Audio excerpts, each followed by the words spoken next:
12வது அதிகாரத்தில் 13வது வசனத்தை, குருத்தோலைகளை பிடித்து கொண்டு அவருக்கு எதிர்கொண்டு போகும்படி புறப்பட்டு, ஓசன்னா, கர்த்தருடைய நாமத்தினாலே வருகிற இஸ்ரவேலின் ராஜா, அவர் ஸ்தோத்தரிக்கப்பட்டவர் என்று ஆர்ப்பரித்தார்கள். அல்லேலூயா. இன்றைய தினம் நாம் எல்லாரும் சேர்ந்து நம்மளுடைய ராஜா அவர் ஸ்தோத்தரிக்கப்படத்தக்கவர், அவர் துதிகளுக்கெல்லாம் பாத்திரர், அவர் சர்வ வல்லமையுள்ள தெய்வம். அல்லேலூயா.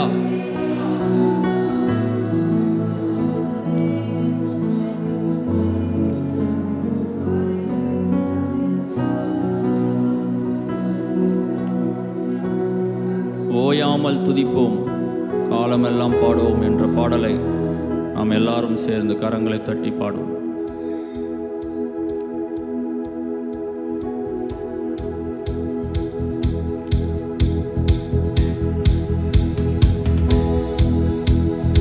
ஓயாமல் துதிப்போம், காலமெல்லாம் பாடுவோம், ராஜாதி ராஜாவாம் இயேசுவையே என்றும் ஓயாமல் துதிப்போம், காலமெல்லாம் பாடுவோம், ராஜாதி ராஜாவாம் இயேசுவையே. மறுபடியும் ஓயாமல் துதிப்போம், காலமெல்லாம் பாடுவோம், ராஜாதி ராஜாவாம் இயேசுவையே என்றும் ஓயாமல் துதிப்போம், காலமெல்லாம் பாடுவோம், ராஜாதி ராஜாவாம் இயேசுவையே.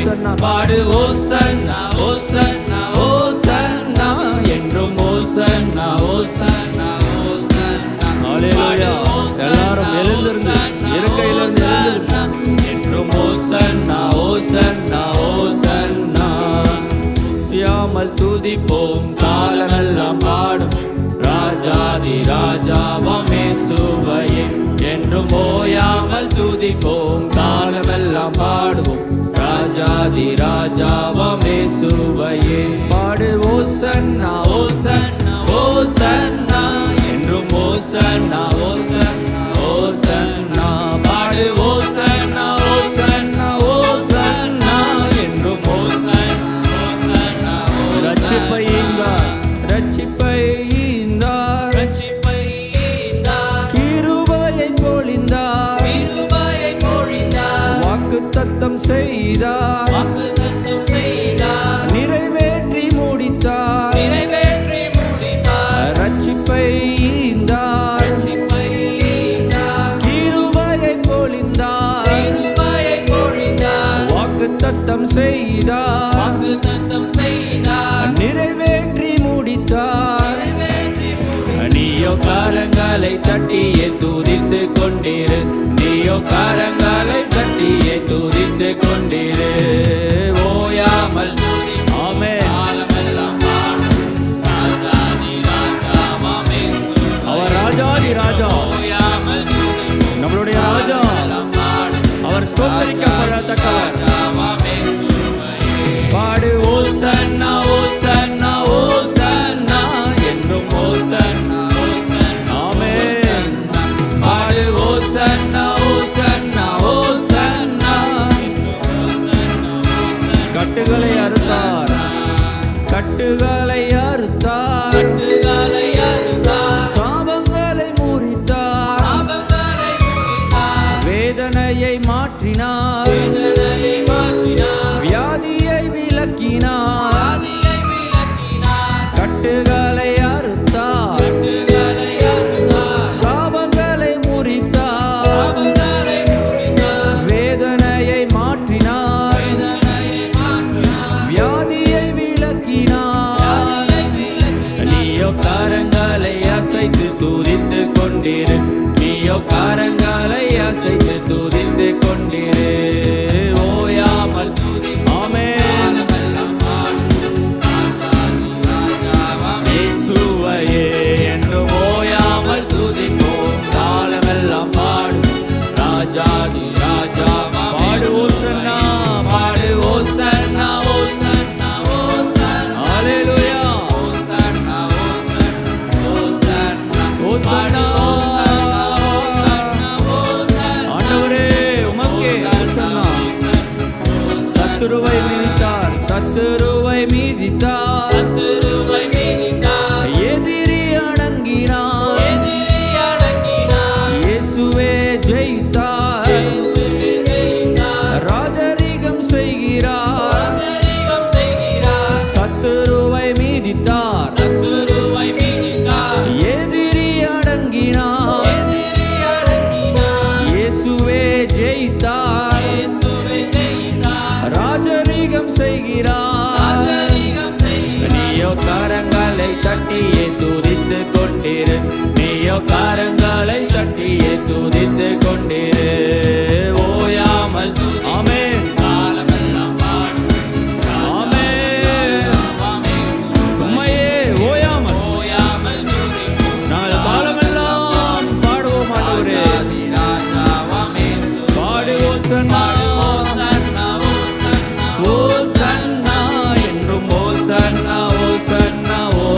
மறுபடியும் பாடு ஓசன்னா ஓசன்னா ஓசன்னா ஓசன்னா ஓசன்னா பாடு ஓசன்னா ஓசன்னா சத்தங்களை உயர்த்தி ஹல்லேலூயா ஹல்லேலூயா கரங்களை தட்டி ஓசன்னா அவருக்கு எதிர்கொண்டு போய் புறப்பட்டு ஓசன்னா கர்த்தருடைய நாமத்தினாலே வருகிற இஸ்ரவேலின் ராஜா அவர் ஸ்தோத்தரிக்கப்பட்டவர் என்று ஆர்ப்பரித்தார்கள் என்று ஹல்லேலூயா. கிருபாசன தண்டை சேர்ந்திடும் பாக்கியம் தந்தீரையா. கிருபாசன தண்டை சேர்ந்திடும் பாக்கியம் தந்தீரையா. உந்தன் ரத்தம் சிந்தியே புது மார்க்கம் அளித்தீரே. உந்தன் ரத்தம் சிந்தியே புது மார்க்கம் அளித்தீரே. ஸ்தோத்திரங்கள் உமக்கே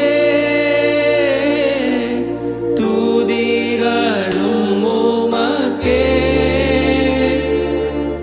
மகிமையும் உமக்கே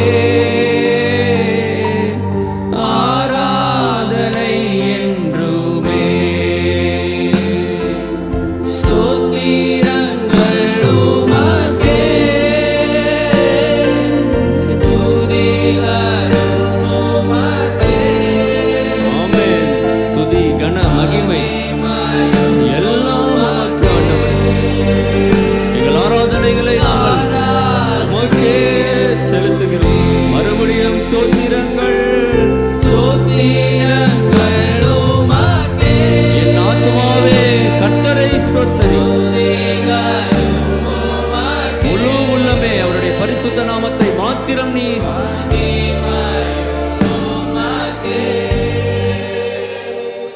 ஆராதனை என்றுமே. உந்தனின் பிள்ளையாக கிருபை. உந்தனின் பிள்ளையாக மாறினதே கிருபை. தகப்பன் இடத்திலே நான் ஓடோடி வந்திடுவே. என் தகப்பன் இடத்திலே நான் ஓடோடி வந்திடுவே. ஸ்தோத்திரங்கள் உமக்கே துதிகளும் உமக்கே. உமக்கே ஆண்டவரே. எல்லாரும் சேர்ந்து ஆராதனை என்றுமே. ஸ்தோத்திரங்கள் உமக்கே உமக்கே துதிகளும் உமக்கே மகிமையும் உமக்கே. சத்தங்களை எல்லாம் உயர்த்தி கரங்களை வானத்திற்கு நேராக. ஆமென். மறுபடியும் ஸ்தோத்திரங்கள் உமக்கே. ஹல்லேலூயா. நம்முடைய துதிகளை அவர் விரும்புகிறார். அந்த துதிகளை நாம காணிக்கைகளாக செலுத்துவோமா? ஆண்டவரே, இந்த வேளையிலே இந்த துதி பலிகளை நாங்களே ஏறெடுக்கிறோம். ஸ்தோத்திரங்கள் உமக்கே துதிகளும் உமக்கே மகிமையும் உமக்கே ஆராதனை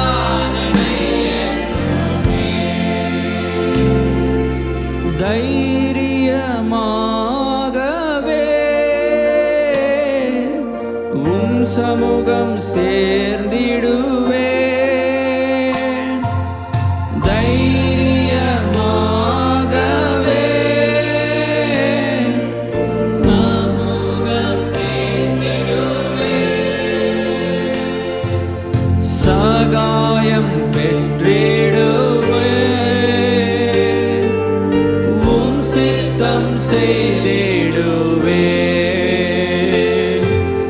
சகாயம் பெற்றிடுவே, நான் உம் சித்தம் செய்திடுவே. ஸ்தோத்திரங்கள் உமக்கே. அல்லேலூயா. உம்முடைய பிரசன்னத்தினால் ஒவ்வொருவரையும் ஆண்டவரே நீ நிரப்புக ஆண்டவரே. உம்மை ஆராதிக்கிற எந்த இடத்திலும் நீர் வருவேன், நான் வருவேன் என்று சொல்லியிருக்கிறீரே. உம்மை ஆராதிக்கிற இந்த இடத்திலே உம்மை வரவேற்கிறோம், உம்மை வரவேற்கிறோம். ஒவ்வொரு பாத்திரங்களை, வெறுமையான பாத்திரங்களை எல்லாம் நீர் நிரப்புக ஆண்டவரே. எங்களை ஆண்டவரே அபிஷேகிங்க. உம்மை ஆராதிக்கிறோம்.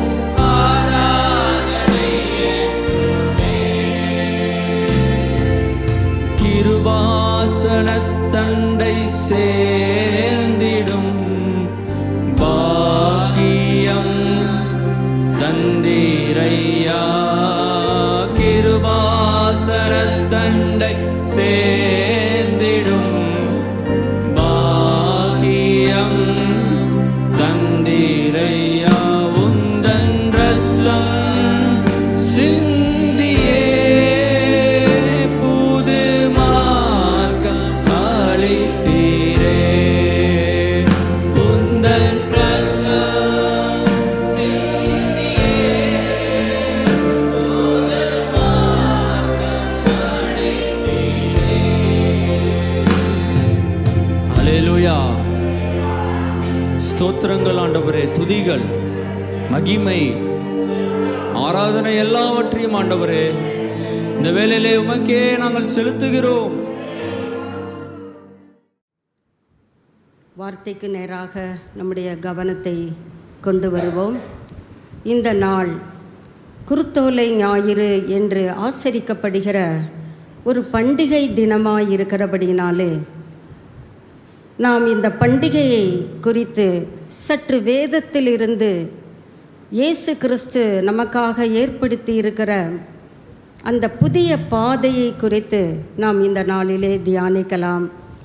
மத்தேயு சுவிசேஷம் 21ஆம் அதிகாரம் 1 முதல் 11 வசனங்களை எடுத்துக்கொள்ளுவோம்.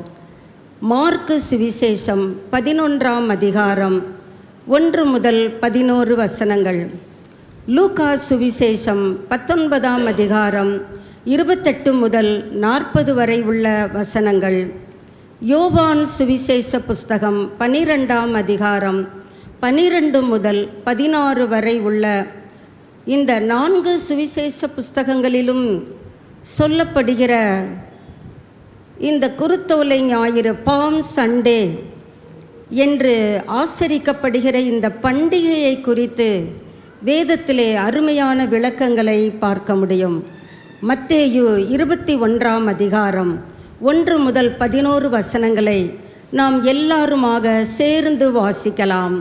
அவர்களை எருசலேமுக்கு சமீபமாய் சேர்த்து ஒலிவமலைக்கு அருகான பெத்பேயுக்கு வந்தபோது இயேசுவானவர் சீஷரில் 2 பேரை நோக்கி, உங்களுக்கு எதிரே இருக்கிற கிராமத்துக்கு போங்கள்.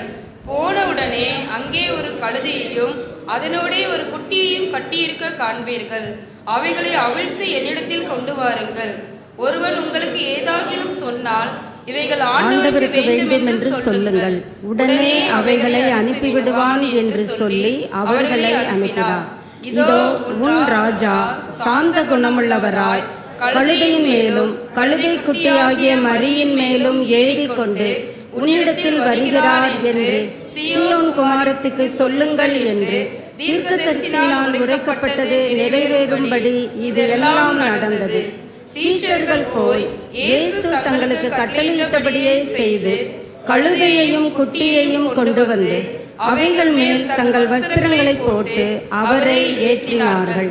திரளான ஜனங்கள் தங்கள் வஸ்திரங்களை வழியிலே விரித்தார்கள். வேறு சிலர் மரக்கிளைகளை தரித்து வழியிலே பரப்பினார்கள். முன் நடப்பாரும் பின் நடப்பாரும் ஆகிய திரளான ஜனங்கள் தாவீதின் குமாரனுக்கு ஓசன்னா. கர்த்தரின் நாமத்தினாலே வருகிறவர் ஸ்தோத்திரிக்கப்பட்டவர். உன்னதத்திலே ஓசன்னா என்று சொல்லி ஆர்ப்பரித்தார்கள். அவர் எருசலேமுக்குள் பிரவேசிக்கையில் நகரத்தார் யாவரும் ஆச்சரியப்பட்டு இவர் யார் என்று விசாரித்தார்கள். அதற்கு ஜனங்கள், இவர் கலிலேயாவில் உள்ள நாசரேத்திலிருந்து வந்த தீர்க்கதரிசியாகிய இயேசு என்றார்கள். நம்முடைய தலைகளை தாழ்த்தி வானாதி வானவரை நோக்கி பார்ப்போம். எங்களோடு பேசும் ஆண்டவரே, நாங்கள் பாரம்பரியமாக இந்த பண்டிகையை அனுசரிக்காதபடி ஆவியானவருடைய வார்த்தையில் இருக்கக்கூடிய அதிசயங்களை எங்கள் கண்கள் பார்க்கட்டும். நீர் ஜெய கம்பீரமாய் முழங்குகிற கர்த்தர் என்பதை எங்கள் செவிகள் கேட்கட்டும் ஆண்டவரே. எங்கள் ஜீவியத்தின் மூலமாக பிசாசு வெட்கமடையட்டும் ஆண்டவரே. சத்ருவின் ராஜ்யம் எங்களை கொண்டு சிதறடிக்கப்படட்டும் ஆண்டவரே.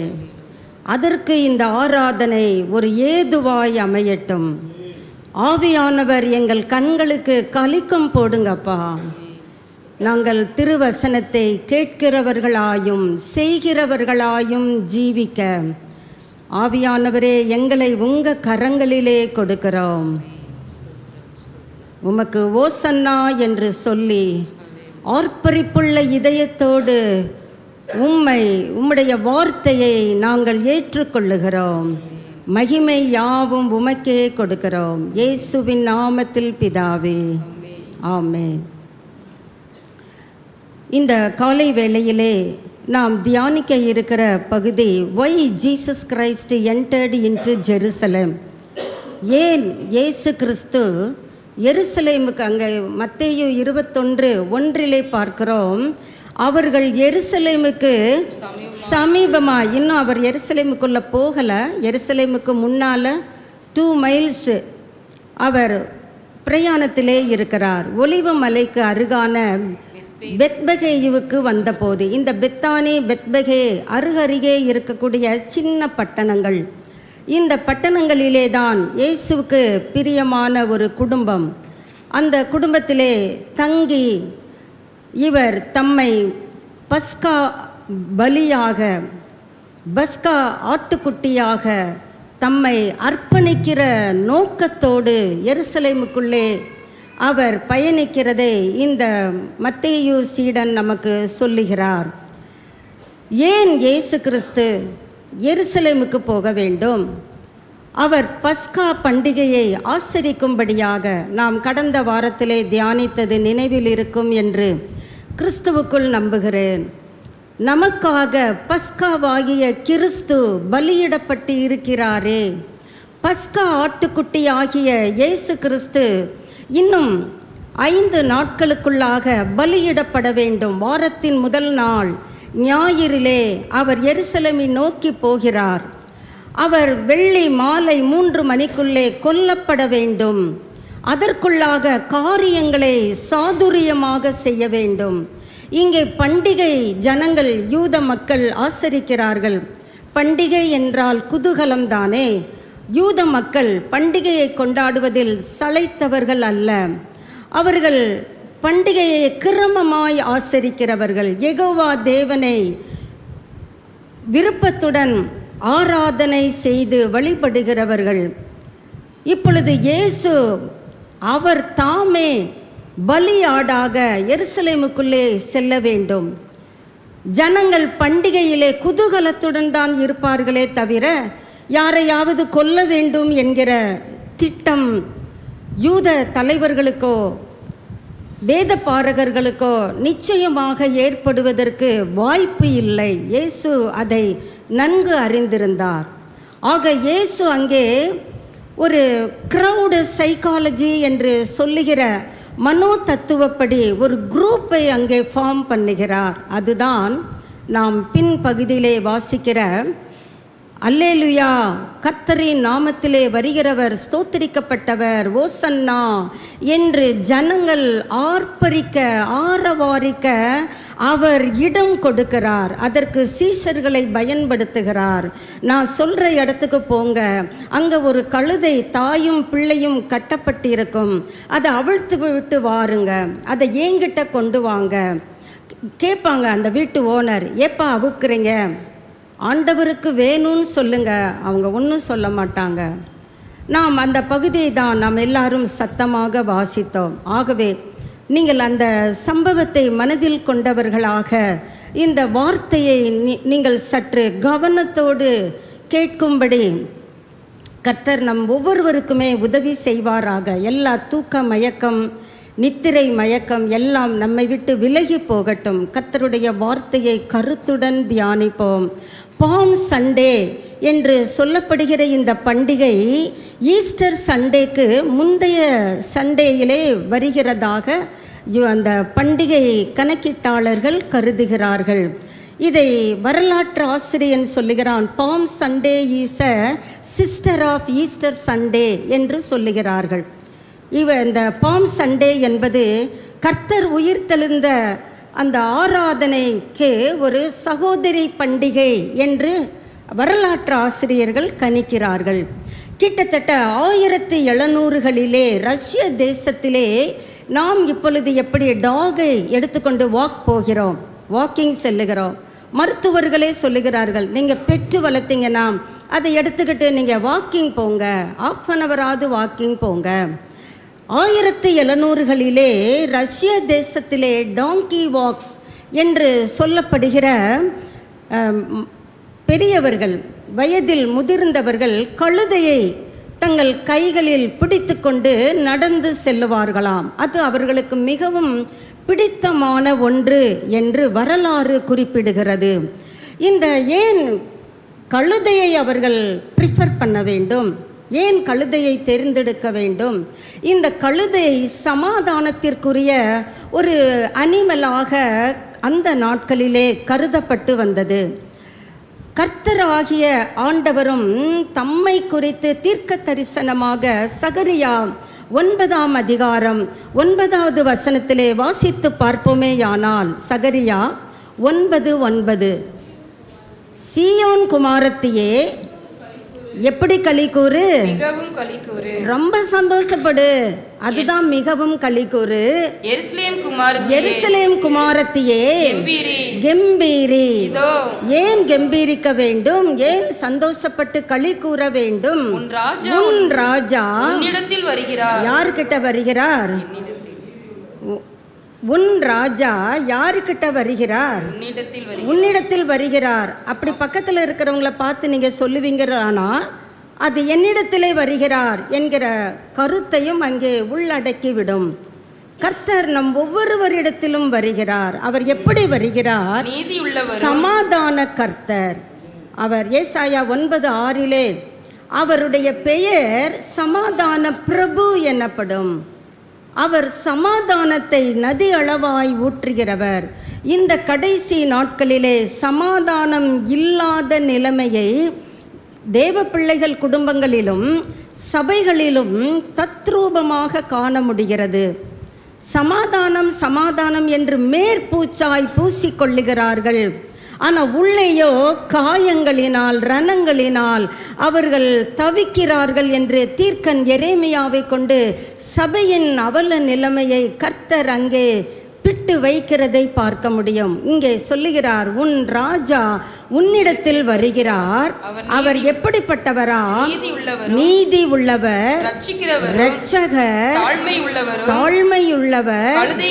பாருங்க, அப்பமே சகரியாவை கொண்டு கர்த்தர் எழுதி வைத்த காரியம் மத்தேயுலே அது நிறைவேறுகிறதை பார்க்க முடிகிறது. கழுதையின் மேலும் கழுதை குட்டியாகிய மரியின் மேலும் ஏறி வருகிறவருமா இருக்கிறார்.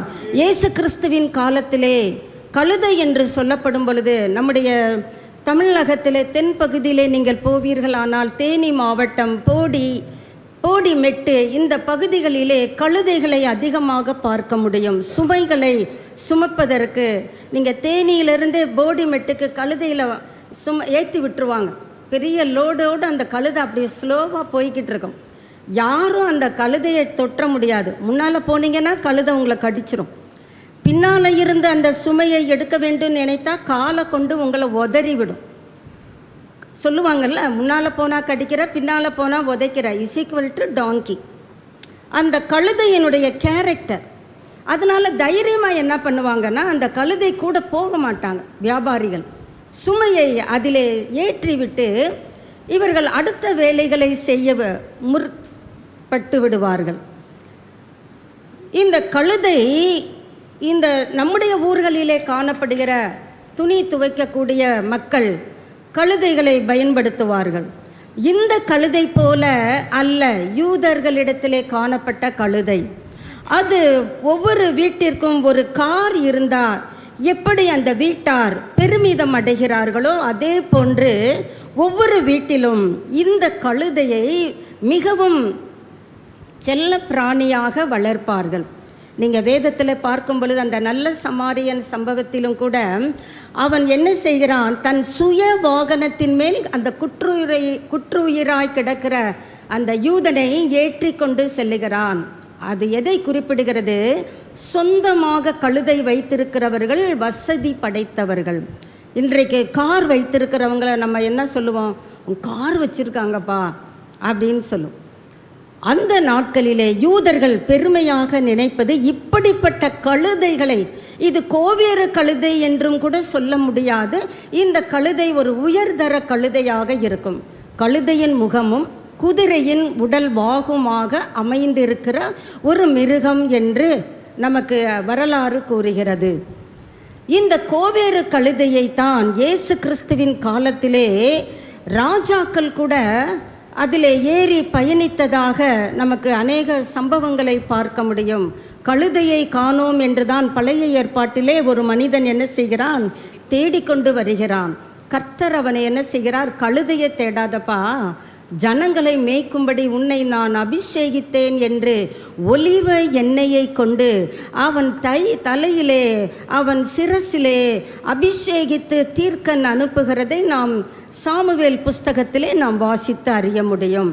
ஆக இந்த கழுதை அந்த நாட்களிலே யூத ஜனங்கள் நடுவிலே ஒரு சமாதானத்திற்குரிய அடையாளமாக, ஒரு செழிப்புக்குரிய அடையாளமாக, கழுதை வைத்திருக்கிற வீட்டை பார்த்த உடனே சொல்லிடுவாங்க இவங்க வசதி படைத்தவர்கள், ப்ராஸ்பரஸ் ஹோம், அந்த செழிப்பிலே திளைத்திருப்பவர்கள். இயேசு கிறிஸ்து அந்த கான்செப்டிலே தான், நான் உங்களுக்காக தான் தரித்திரர் நானே தவிர நான் தரித்திரர் நடுவில் இரேன்னு சொல்லி ஒரு இடத்துல சொல்லுவார். அவர் தரித்திரர் அல்ல, அவர் ஐஸ்வர்ய சம்பன்னர். அவர் யாருக்காக தரித்திரர் ஆகிறார்? நம் ஒவ்வொருவருக்காக. நாம் ஐஸ்வர்யவான்கள் ஆகும்படிக்கு நமக்காக தான் அவர் தரித்திரர் ஆனார். நமக்கு சமாதானத்தை, நமக்கு செழிப்பை அருளுகிற விதத்திலே வாசிக்கலாம். ஏசாயா 62 அதிகாரம் 11வது வசனத்தை வாசிக்கலாம். ஏசாயா 62:11. நீங்கள் சீயோன் குமாரத்தியை நோக்கி பாருங்க, நம்ம வாசிக்கிற வசனங்களில் எல்லாம் அந்த சீயோன் குமாரத்தி, எருசலேம் குமாரத்தி என்ற பதங்களை நீங்கள் வாசித்து அறிய முடிகிறது. கர்த்தர் யாரை சீயோன் குமாரத்தி என்று சொல்லுகிறார்? நம் ஒவ்வொருவரை பார்த்தும் சொல்லுகிறார். இப்போ சொல்றாரு, உங்களை பார்த்து, என்னை பார்த்து, நம் ஒவ்வொருவரை பார்த்து. இந்த காணொளியிலே இந்த ஜீவ வசனத்தை கேட்கிற பிள்ளைகள் ஒவ்வொரு சீயோன் குமாரத்தியை பார்த்து, இதோ உன் ரட்சிப்பு, why did Jesus enter into Jerusalem? உன் ரட்சிப்பு வருகிறது என்ற ப்ரொக்ளமேஷனை கர்த்தர் அங்கே கொடுக்கிறார். உன் ரட்சிப்பு வருகிறது, இதோ அவர் அருளும் பலன் அவரோடும் அவர் முன்பாகவும் வருகிறது என்று சொல்லுங்க. சீயோன் குமாரத்தியை பார்த்து சொல்லுங்க. அப்படி இஸ்ரவேல் மக்களுக்கு மாத்திரம் அல்ல, காணாமல் போன இஸ்ரவேல் வீட்டாரிடத்திற்கு மாத்திரம்தான் அனுப்பப்பட்டேன், அது அல்ல, பூமியின் கடையாந்திரம் வரைக்கும் இருக்கிற யாவருக்கும் கர்த்தர் சொல்லுகிறதாவது, இதோ உன் ரட்சிப்பு வருகிறது. எப்படி அந்த ரட்சிப்பு வருகிறது? அதுதான் பாம் சண்டே. அந்த ரட்சிப்பு எந்த விதத்திலே நமக்கு கர்த்தர் தருகிறார்? நாம் இந்த ரட்சிப்பை சுதந்தரிக்க கூடாதபடி சத்துருவானவன் உலகத்தை கொண்டும் மாம்சத்தை கொண்டும் ஜீவனத்தின் பெருமையை கொண்டும் நம்மை சற்று விலக செய்வான். நாம் மிகவும் கவனமாக நமக்கு வரக்கூடிய அந்த ரட்சிப்பை சர்வ ஜாக்கிரதையுடன் பெற்றுக்கொள்ளுவோம். கர்த்தர் நமக்கு கிருபை தருவாராக. மத்தேயு 21 அதிகாரம் 4வது வசனத்தை வாசிக்கலாம். இதோ உன் ராஜா சாந்த குணமுள்ளவராய் உள்ள பிரவேசிக்கும் போது பஸ்கா ஆட்டுக்குட்டி எப்படி இருக்க வேண்டும்? சாந்த குணமுள்ளவராய். எதிர் பேசக்கூடாது. எதிர் பேசுவதற்கு அவருக்கு என்ன கிடையாது?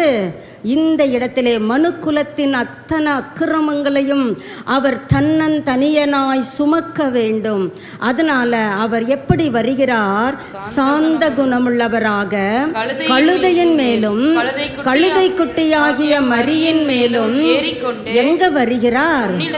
எருசலேமுக்குள்ளே வருகிறார், உன்னிடத்திலே வருகிறார் என்று சீயோன் குமாரத்திற்கு சொல்லுங்கள். இங்கே ஜனங்கள் என்ன செய்கிறார்கள்? இயேசு கிறிஸ்துவே அந்த க்ரௌடு சைக்காலஜியை அமல்படுத்துகிறார். பிள்ளைகள் எப்பவுமே பாருங்க துருதுருன்னு இருப்பாங்க. பண்டிகை தினமாதலால் அவர்கள் உற்சாகமாக இங்கும் அங்கும் போய்கொண்டிருக்கிறார்கள். கர்த்தர் அந்த சந்தர்ப்பத்தை தனக்கு நேராக திசை திருப்புகிறதை பார்க்க முடிகிறது. சீஷர்கள் அங்கே பேதுருவின் பிள்ளைகளும் இருந்ததாக வரலாறு சொல்லுகிறது. ஆச்சரியமாக இருந்தது. பேதுரு எங்கெல்லாம் போகிறாரோ அவங்க ஃபேமிலியும் கூடவே தான் போய்கிட்டே இருந்திருக்கு. இந்த பாம் சண்டேயிலும் பேதுருவின் பிள்ளைகள் உடனே ஜீசஸ் அங்கே ஐ சிக்னல் கொடுக்கிறார். பேதுருவின் பிள்ளைகள் ஓடி வந்து உடனே தங்க மேலே இருக்கிற அந்த கார்மெண்ட்ஸை அப்படியே அந்த கழுதைக்கு முன்பாக விரிக்கிறார்கள். இப்பொழுது இயேசு கழுதை குட்டியின் மேல் ஏறுகிறார். ஏங்க இயேசு அப்படி செய்கிறார்? தாய் தான் இருக்குதுல்ல, தாய் கழுதை மேலே ஏறலாம் தானே, இயேசுவுக்கு தெரியாதா என்ன? இந்த கழுதை குட்டி ஒருவரும் ஒரு காலும் ஏறிராத கழுதை குட்டி. யாருமே இந்த கழுதை குட்டி மேலே ஏறலை. அதனால் இந்த கழுதை குட்டிக்கு பழக்கம் கிடையாது.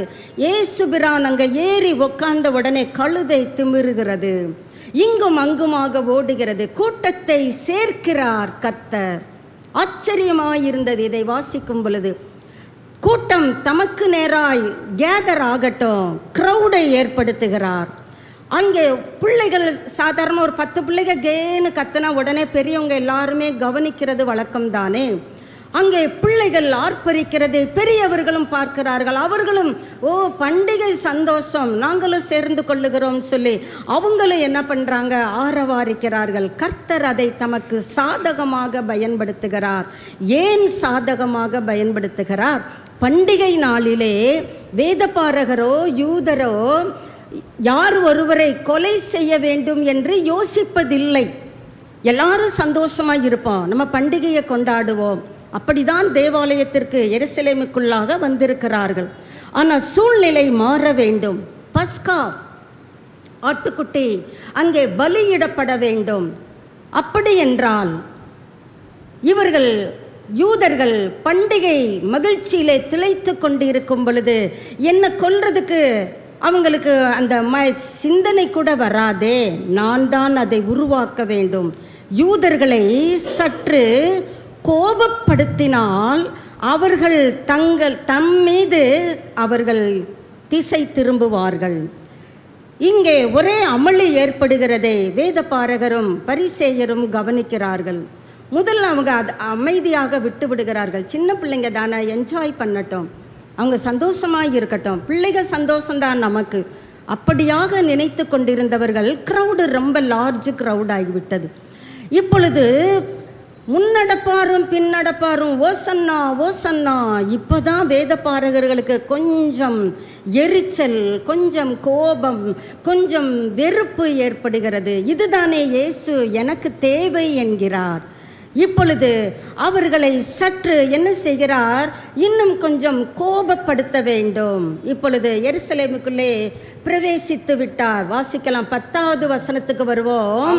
எருசலேமுக்குள் பிரவேசிக்கையில் இந்த கிரௌடில் ஒரு சிலருக்கு இயேசுவை தெரியவில்லை. இது யாரு? இவர் கழுத குட்டி மேலே ஏறிக்கிட்டு என்ன ஆட்டம் போட்டுக்கிட்டு இருக்கிறாரு, இவர் யாருப்பா? அது அந்த கழுத குட்டி திமிருதேப்பா, இவருக்கு தெரியாதா என்ன? வயசில் பார்த்தா பெரியவர் மாதிரி தெரிகிறாரே, ஒரு 30 வயதை கடந்தவர் போன்று இருக்கிறாரே, இவர் ஏன் இப்படி பண்ணுகிறார்? இதுதானே இயேசுவாகிய எனக்கு தேவை. அதில் ஜனங்கள் ஒரு சிலர் சொல்லுகிறார்கள், இவர் கலிலேயாவில் உள்ள நாசரேத்திலிருந்து வந்த தீர்க்கதரிசி. அங்கே மற்ற ஜனங்களுக்கு இயேசு யார் என்பதை அறிமுகம் செய்கிறார்கள். இப்பொழுது இயேசு கிறிஸ்து எருசலேமுக்குள்ளே வந்து விடுகிறார், தேவாலயத்திற்குள்ளே வந்து விடுகிறார். இவரை குறித்த தீர்க்க தரிசனத்தை நாம் பிறகு பார்க்கலாம். சங்கீதக்காரன் எழுதுகிறான், வாசிக்கலாம். 118ஆம் சங்கீதம் 25, 26 நீங்கள் வாசித்து பார்ப்பீர்களானால், கர்த்தாவே ரட்சியும், கர்த்தாவே காரியத்தை வாய்க்க பண்ணும், கர்த்தருடைய நாமத்தினாலே வருகிறவர் ஸ்தோத்தரிக்கப்பட்டவர், கர்த்தருடைய ஆலயத்திலிருந்து உங்களை ஆசீர்வதிக்கிறோம். தொடர்ந்து, கர்த்தர் நம்மை பிரகாசிக்க பண்ணுகிற தேவனாய் இருக்கிறார், நம்மை பிரகாசிப்பிக்கிற தேவன். பண்டிகை பலியை கொண்டு போய், இதைதான் சங்கீதக்காரன் அங்கே தீர்க்க தரிசனமாக சொல்லுகிறான். பண்டிகை பலியை, பண்டிகைக்குள்ளே பலி ஆடாகிய பஸ்கா ஆட்டுக்குட்டி, உலகத்தின் பாவங்களை சுமந்து தீர்க்கிற தேவ ஆட்டுக்குட்டி, அவரை கொண்டு போய் பலிபீடத்தின் கொம்புகளில் கயிறுகளால் கட்டுங்கள். எத்தனை அற்புதமான வார்த்தை! இன்னுமாக வாசிக்கிறோம். யோவான் 12ஆம் அதிகாரம் 12 முதல் 15 வரை உள்ள வசனங்களை நீங்கள் வாசித்து பார்ப்பீர்கள். ஆனால் அங்கே இயேசு கிறிஸ்து தேவாலயத்திற்குள்ளே பிரவேசிக்கிறார். இப்போ மத்தேயு 21:12 வரலாம். இயேசு தேவாலயத்தில் பிரவேசித்து ஆலயத்திலே விற்கிறவர்களும், முதலாவதாக கிரவுட் சைக்காலஜியை ஃபாலோ பண்ணுகிற இயேசு கிறிஸ்து ஜனங்கள் எல்லாரையும் தம் பக்கமாக இழுக்கிறார். பிள்ளைகள் பெரியவர்கள் ஆர்ப்பரிக்கிறார்கள், குருத்தோலைகளை கையில் பிடித்து கொண்டு. நீங்கள் 2 ராஜாக்கள் 9:13 பார்த்தீங்களானால், அங்கே யெகூ என்கிற மனிதனை ராஜாவாக அபிஷேகம் பண்ணும் பொழுது அங்கே குருத்தோலைகளை கீழே விரித்து மரக்கிளைகளை பரப்பி அந்த மனிதனை அவர்கள் வாழ்த்துகிற சம்பவத்தை நாம் வாசிக்கலாம். கர்த்தர் ராஜாவாக, ராஜாதி ராஜாவாக, அதே நேரம் சாந்த குணமுள்ளவராக கழுதை குட்டியாகிய மரியின் மேல் ஏறி எருசலேம் தேவாலயத்திற்குள்ளே வருகிறார். வந்தவர் ஆலயத்தை அடுத்து யூதர்களுடைய கவனத்தை திருப்புகிறதை பார்க்க முடிகிறது. தேவாலயத்துக்குள்ளே அவர் பிரவேசித்த உடனே ஆலயத்திலே நடக்கிற கொடூரங்களை அவரால் சகிக்க முடியவில்லை. யோவான் 2ஆம் அதிகாரம் 16வது வசனத்திலே நீங்கள் வாசித்து பார்ப்பீர்களானால், 16 முதல், அங்கேயும் கர்த்தர் என்ன செய்கிறார்? தேவ ஆலயத்திலே விற்கிறவர்களையும் கொள்ளுகிறவர்களையும் அவர் கவனிக்கிறார், காசுக்காரர்களை கவனிக்கிறார், பலகைகளை கவனிக்கிறார், எல்லாத்தையும் வெளியேற்றுகிறார். அங்கே சொல்லுகிறார், என் பிதாவின் வீடு. இந்த ஆலயம் வியாபாரம் செய்வதற்கான இடம் அல்ல, இங்கே ஜெபிக்கிற ஸ்தலம். இந்த கடைசி நாட்களிலே சத்துருவானவன் சபையை வியாபார ஸ்தலமாக மாற்றிவிட்ட அவலம் நம்மிலே எத்தனை பேர் ஒத்துக்கொள்ள முடியும்?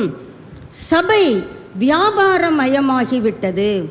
அல்லது சமுதாய சேவை செய்ய வேண்டும், அந்த கான்செப்டிலே சபையை சத்ருவானவன் திசை திருப்பி விடுகிறான். டோட்டலா அங்கே ஜெபம் இல்லை. கர்த்தர் அதை பார்த்து விசனம் அடைகிறார். எதற்கு இந்த காசுக்காரர்கள், புறா விற்கிறவர்கள்? ஏழை மக்கள் தொலை தூரத்திலிருந்து வருவாங்க. அவங்க வரும்போதே அவ்வளவு பலிக்கான பொருட்களை எடுத்துட்டு வர முடியாது. இங்கே ஆசரிப்பு கூடாரத்திலே தேவாலயத்திலே இருக்கிற பண பரிமாற்றம் முறை வேறே. இங்கே அவர்கள் கொண்டு வருகிற காசை மாற்றம் செய்ய வேண்டும், எக்ஸ்சேஞ்ச் பண்ண வேண்டும். அதற்கு தான் இவர்கள் காசுக்காரர்களாக, பேங்கர்ஸ் என்று சொல்லப்படுகிற காசுகளை மாற்றுகிற அந்த வர்த்தகத்திலே அவர்கள் ஈடுபடுகிறார்கள். இது நாளடைவிலே ஜனங்களை கொள்ளையாடுகிற நிகழ்வாக அமைந்து விடுகிறது. கர்த்தர் அதிலே எரிச்சல் அடைகிறார். அங்க பார்த்து சொல்றாரு, என் பிதாவின் வீட்டை நீங்க என்ன பண்ணாதீங்க, வியாபார வீடு ஆக்காதீங்க. முதலாவதாக சிறு பிள்ளைகள் பெரியவர்கள் தம்மை ஆராதிக்கும்படி, ஓசன்னா என்று ஆர்ப்பரிக்கும்படி ஜனங்களை தூண்டிவிட்டு யூதர்களுடைய அந்த கோப முகம் வருகிறதா என்று சற்று அவர்களையும் கவனித்து கொண்டே செயலாற்றுகிற இயேசு கிறிஸ்து அடுத்தபடியாக அவர் எருசலேம் தேவாலயத்திற்குள்ளே எதற்கு பிரவேசிக்கிறார்? ஆலயத்தை சுத்திகரிப்பதற்கு. ஃபர்ஸ்ட் கிளென்சிங் யோவான் 2:16 முதல் பார்க்க முடியும். இது செகண்ட் கிளென்சிங் மத்திய 21ஆம் அதிகாரத்திலே 12வது வசனம் 13வது வசனத்திலே பார்க்கிறது. கர்த்தர் இதுதான் கடைசியாக ஆலயத்தை சுத்திகரிக்கிற முறைமையை அங்கே கடைபிடிக்கிறார். 13லே சொல்லுகிறார், என்னுடைய வீடு என்னப்படும். அங்க சொன்னாரு என் பிதாவின் வீடுன்னு சொன்னார். இங்கே சொல்லுகிறார் என் வீடுன்றார். என் வீடு. எத்தனை ஆலயத்தோடு கொண்டிருக்கிற அந்த பரிச்சயம், நெருங்கிய தொடர்பு. நாம் இன்னைக்கு எப்படி இருக்கிறோம்? இயேசு கிறிஸ்து அவர் இயேசுங்க, அவர் தேவகுமாரன், அவருக்கு என்ன வேற வேலை இல்லை? வேலை இல்லாமல் அவர் ஆலயத்தில் போய் உட்காருவார். அவர் வேலையாக தாங்க வந்திருக்கிறாரு. உங்களுக்கும் எனக்கும் ரட்சிப்பை அருளுகிற வேலையை தான் அவர் செய்யும்படியாக எருசலேமுக்குள்ளே பஸ்கா பலியாடாக நுழைகிறார். நுழைந்து கொண்டே சைட் பை சைடு அவர் ஆலயத்தை சுத்திகரிக்கிறதை பார்க்க முடிகிறது. அங்கே சொல்லுகிறார், என்னுடைய வீடு ஜெப வீடு, பிரேயர் ஹவுஸ். சில சபைகளிலே இந்த பெயரை நாம் பார்க்க முடியும். ஏதாவது ஒரு நேம் வைத்து ஜெப வீடு என்று போட்டிருப்பார்கள். ஆலயம் எதற்கு? ஜெபிப்பதற்கு தான். ஆலயம் எதற்கு? கர்த்தரை ஆராதிப்பதற்கு. ஆலயம் ஜெப வீடு எதற்கு? கர்த்தரை மகிமைப்படுத்துவதற்கு. அடப்பாவீங்களா, இது நீங்க கள்ளர் குகையாக்கிட்டீங்களே. பிதாவின் வீட்டை வியாபார வீடு ஆக்காதீங்கன்னு சொன்னவர் இங்கே சொல்லுகிறார், என் வீட்டை என்னவா மாத்திட்டீங்க? கள்ளர் ராபர்ஸ் கேவ் டென் என்று சொல்லுகிறார். கள்ளர் குகையாக நீங்க மாத்திட்டீங்களேப்பா. ரொம்ப வருத்தத்தோடு அங்கே சொல்லுகிறார். ஆலயத்தை அவர் சுத்திகரிக்கிற விதத்தை நாம் இங்கே பார்க்கிறோம். ஏசாயா 56ஆம் அதிகாரம் 11வது வசனத்தை வாசிக்கலாமே. திருப்தி அடையாமல் இருக்கும் பெரு வயிற்று நாய்கள், பகுத்தறிவில்லாத மேய்ப்பர். 7வது வசனம், நான் என் பரிசுத்த பர்வதத்துக்கு கொண்டு வந்து. இந்த பரிசுத்த பர்வதம் எதுவாம்? என் ஜெப, கர்த்தருடைய ஆலயம், கர்த்தருடைய ஜெப வீடு. நான் என் பரிசுத்த பர்வதத்துக்கு கொண்டு வந்து ஜெப வீட்டிலே. அப்போ ஜெப வீடு எதற்கு? வியாபாரத்திற்கு அல்ல, பாரத்தோடு வேதனையோடு வருகிற அந்நாள்களுடைய கண்ணீரை துடைக்கிறது தான் ஆலயத்தினுடைய நோக்கம். ஜெப வீடு. இங்கே துக்கத்தோடு வருகிறவர்களை என் தைலத்தினால் நிரப்புவேன். இந்த நாளின் ஆராதனை எத்தனை பேருக்கு ஆசீர்வாதமாக இருந்தது? ஹல்லேலூயா. அவருடைய தைலம் நம்முடைய சிரசுகளிலே ஊற்றப்பட வேண்டும். நேற்று தான் அந்த தைலம் ஊற்றப்பட்டுச்சு இல்லை, அனுதினமும் டெய்லி தலைக்கு எண்ணெய் தேய்க்கிறோம் தானே. நமக்கு அந்த எண்ணெய் விசேஷித்த எண்ணெய், அது நம்மை மகிழ்ச்சிக்குள்ளாக்குகிற தைலம். அதை தான் கர்த்தர் சொல்லுகிறார், என் ஜெப வீட்டிற்கு அவர்களை கொண்டு வந்து. வெளியிலிருந்து கிடையாது. யார் ஜெப வீட்டிற்கு வருகிறார்களோ அவர்களுக்கு தான் அங்கே மகிழ்ச்சி ஏற்படுகிறது. இப்போ உங்களுக்கு புரியும் நினைக்கிறேன், ஏன் ஆலயத்திற்கு வர வேண்டும் என்கிற அந்த அத்தியாவசியத்தை கர்த்தர் மறைமுகமாக அங்கே உட்புகுத்துகிறார். ஏன் நான் அட்டண்டன்ஸ் கொடுக்கணும், நான் வரலைன்னா கேட்பாங்க. நேற்று ஒருத்தர் என்கிட்ட சொன்னாருங்க, நான் சொன்னேன் டுமாரோ இஸ் சண்டே அப்படின்னு. ஓ, நான் ஃபஸ்ட்டு ஆளாக வருவேன் அப்படின்னாரு. நான் உண்மையிலேயே அவர்களுடைய நீதியிலும் உன்னுடைய நீதி அதிகமாக இராவிட்டால் நீ பரலோகத்தில் என்ன செய்ய முடியாது? பிரவேசிக்க முடியாது. எனக்கு கொஞ்சம் பயமாயிடுச்சு. ஆண்டவரே, இவங்க நீதியை விட என் நீதி எப்படி இருக்கணும்? அதிகமாக இருக்கணும்னு சொல்லி துண்டாக்கானோம் துணியாக்கானோன்னு எனக்கே ஒரு சேலையை சுற்றிட்டு வந்தாச்சு. முதலாளாக வருகிறேன் என்று சொன்ன நபர் ஸ்டில் இப்போ வரைக்கும் இல்லை. அது அல்லங்க. ஆலயத்திற்குள்ளே வந்தாதான் மகிழ்ச்சி. ஆலயத்திற்குள்ளே வருகிற பிள்ளைகளை கர்த்தர் அங்கே சொல்லுகிறார், அவர்களை மகிழ பண்ணுவேன். அது மட்டுமா, அவர்களுடைய பலிகளை நான் ஏற்றுக்கொள்ளுவேன். நீ கொடுக்குற ஆடு மாடு காளை அந்த திரள் பலிகள் எனக்கு என்னத்திற்கு? ஏசாயா 1 அதிகாரத்திலே நாம் வாசிக்க முடிகிறது. அந்த பலிகளை சொல்லலை. நம்முடைய ஆவி ஆத்துமா சரீரம் உயிருள்ள ஜீவ பலியாக ஆண்டவருக்கு அர்ப்பணம் செய்யும் பொழுது கர்த்தர் அதை சொல்லுகிறார், புத்தியுள்ள ஆராதனை என்று சொல்லுகிறார். அந்த புத்தியுள்ள ஆராதனையை நீ கடைப்பிடிக்கிற பொழுது தானே என் வீடு எப்படியாக மாறுகிறது? சகல ஜனங்களுக்கும், உனக்கு மட்டும் இல்லை, எல்லாருக்கும் ஜெப வீடு எண்ணப்படும். இந்த வார்த்தை நம்மிலே எத்தனை பேரை மகிழ்ச்சிக்குள்ளாக்குகிறது? ஜெப வீட்டிற்கு வருகிறவர்களை கர்த்தர் மகிழ்ச்சி ஆக்குகிறவர். இங்கே மத்தேயு 21 அதிகாரத்திலே எப்படி ஆலயத்திற்குள்ளே வந்தவர்களை இயேசு மகிழ்ச்சி ஆக்கினார். நாம் அடுத்த 14வது வசனத்துக்கு வருவோமானால், குருடரும் சப்பானிகளும் வேதத்திலே யூதர்கள் நிராகரிக்கிற ஒரு காரியம், குருடரும் சப்பானியும் சபைக்கு உட்படலாகாது. நீங்கள் பழைய ஏற்பாட்டில் எண்ணாகமம், உபாகமம், லேவியர் ஆகமத்தில் நீங்கள் வாசித்தீங்கன்னா தெரியும். இந்த லா அங்கே மோசே மூலமாக அங்கே வற்புறுத்தி சொல்லப்படுகிறது. உள்ளே யார் வரக்கூடாது? முடம், சப்பானி, குருடர் உள்ளே வரக்கூடாது. எத்தனை தலைமுறை வரைக்கும்? 10 தலைமுறை வரைக்கும். அப்படியே யூத ஜனங்கள் உண்மையாக அதை கடைப்பிடிக்கிறார்கள். அதை கர்த்தர் இங்கே உல்டாவாக மாற்றுகிறார். நீ வெறுக்கிற குருடரையும் சப்பானிகளையும் I am going to heal them, நான் அவர்களை குணமாக்க போகிறேன். ஆலயத்திற்குள்ளே அவர்கள் வருகிறார்கள். கர்த்தர் அவர்களை, எப்பா யூத ஆலயத்தினுடைய ஒழுங்கு உங்களுக்கு தெரியாதா? உள்ள வரக்கூடாது, துரத்தவில்லை, மாறாக கர்த்தர் அவர்களை சொஸ்தமாக்கினார். இதை பார்த்த உடனே ஜனங்களுக்கு இன்னும் பயங்கர சந்தோஷம். கொஞ்சம் யோசித்து பாருங்க, அந்த குருடருடைய ஃபேமிலி மெம்பர்ஸ் அங்கே இருந்திருப்பார்கள் தானே, அந்த முடவர்களுடைய ஃபேமிலி மெம்பர்ஸ் அங்கே இருந்திருப்பார்கள் தானே. அவங்களுக்கு எப்படி இருந்திருக்கும்? ஆர்ப்பாட்டம் தானே, ஆரவாரம் தானே, கம்பீர சத்தம் வந்திருக்கும் தானே. இப்போ மறுபடியும் அவங்க சொல்றாங்க, அவர் செய்த அதிசயங்களையும் இப்போ உண்மையிலேயே அவங்க சொல்றாங்க. முதல்ல கர்த்தர் அவர்களை உசுப்பேத்தி விட்டார், ஓசன்னா ஆர்ப்பரியுங்கன்னு. இப்போ கர்த்தருடைய கரங்களில் இருந்து அற்புதங்களை பார்த்த மக்களுக்கு பரவசம் தாங்க முடியல. ரியலாவே கர்த்தரை ஆராதிக்கிறார்கள். ஓசன்னா, தாவீதின் குமாரனுக்கு ஓசன்னா என்று சொல்லி தேவாலயத்திலே ஆர்ப்பரிக்கிற பிள்ளைகளை பிரதான ஆசாரியரும் யார் இப்ப பார்க்கறாங்க?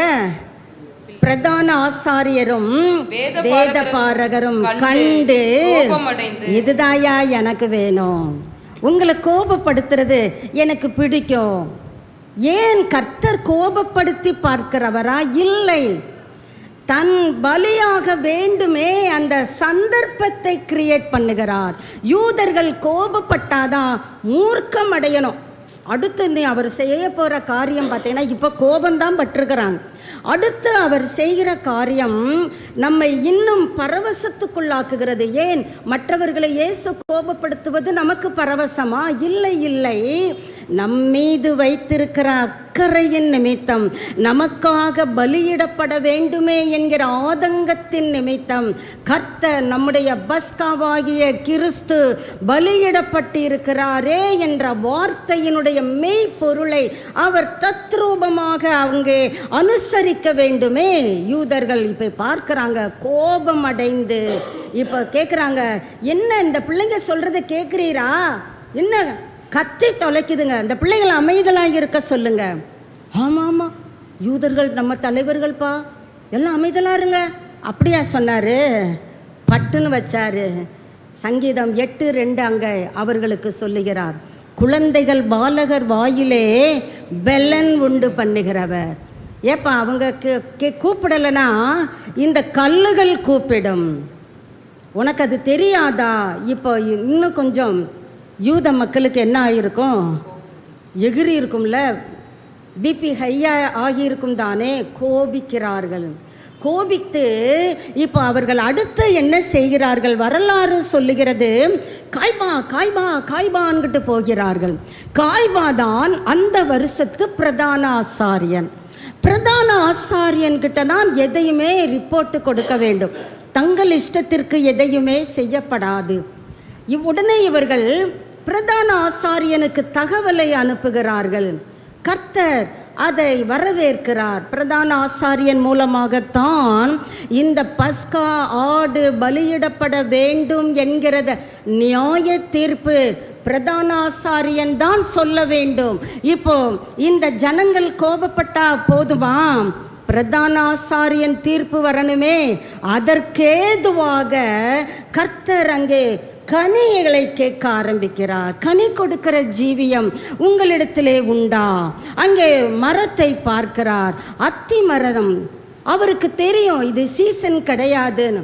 ஆனாலும் அவருக்கு பசி உணர்விலே ஏதாயிலும் ஒரு கனியாவது இருக்குமா, அகப்படுமா என்று பார்க்கிறார். ஒன்றும் அகப்படவில்லை. எந்த ஏதேன் தோட்டத்திலே மனிதன் ஆண்டவருடைய சத்தத்துக்கு கீழ்ப்படியாமல் தங்கள் நிர்வாணத்தை மறைப்பதற்கு அத்தி இலைகளை கொண்டு தங்களை மூடிக்கொள்ள பார்த்தானோ, அந்த அத்தி மரம் இலை உனக்கு வஸ்திரமாக உதவாதுப்பா, நான் கொடுக்கிற தோல் உடையை நீ தரித்துக்கொள் என்று கர்த்தர் அங்கேயே பஸ்கா ஆட்டுக்குட்டியை குறித்த விளக்கத்தை அங்கே எழுதி வைத்திருக்கிறதை நாம் வாசித்து அறிய முடிகிறது. ஏன் கர்த்தருக்கு தெரியாதா? கனி கொடுக்கிற காலம் இல்லை, சீசன் கிடையாது, பின்ன ஏன் கனியை கேட்கிறார்? சீசன் இருந்தாலும் சீசன் இல்லாவிட்டாலும் தேவனுடைய பிள்ளைகள் எப்பொழுதும் கனி கொடுக்கிற அனுபவத்திலே காணப்பட வேண்டும். கனி இல்லாவிட்டால் கர்த்தர் நம்முடைய ஜீவியத்திலே பிரியம் கொள்ளுவது இல்லை. என்னை கேட்டுக்கொண்டு இருக்கிற அருமையான சபையே, நீங்கள் கர்த்தருடைய பசியை தீர்க்கிற விதத்திலே கர்த்தருக்கு கனி கொடுக்கிற பிள்ளைகளாய் நீங்களும் நானும் வாழ்ந்து கொண்டிருக்கிறோமா என்பதை சற்று நாம் ஆராய்ந்து பார்க்கலாம். சீஷர்கள் இப்பொழுது கர்த்தர் அந்த மரத்தை சபிக்கிறார். அது பட்டு போயிற்றே, இத்தனை சீக்கிரமாக பட்டு போயிடுச்சே. அது எவ்வளோ கிரீனிஷாக இருந்தது, பச்சை பசேல்னு இருந்துச்சு. ஆனால் இப்போ எப்படி இருக்குது? பட்டு போயிடுச்சு. கர்த்தர் சீஷர்களுடைய அந்த விசுவாசத்தை அங்கே தூண்டி விடுகிறார். உங்கள் வாழ்க்கையில் மலை பெயர்ந்து போகாதே, அது அதே இடத்துல தான் இருக்கும். அது எப்படிங்க பெயர்ந்து போகும், சாத்தியமா அப்படின்னு நீங்கள் நினைக்கலாம். அந்த மலையை பார்த்து நீங்கள் விசுவாசத்தோடு சொல்லுங்க, அது உங்களுக்கு என்ன பண்ணும்? கீழ்ப்படியும். அந்த விசுவாசத்தை கற்றுக்கொள்ளுவதற்குத்தான் அங்கே ஒரு அத்திமரத்தை சபிக்கிறாரே தவிர கர்த்தருடைய நோக்கம் சபிப்பது அல்ல. ஆண்டவர் என்னதான் சபிக்கிறாரு?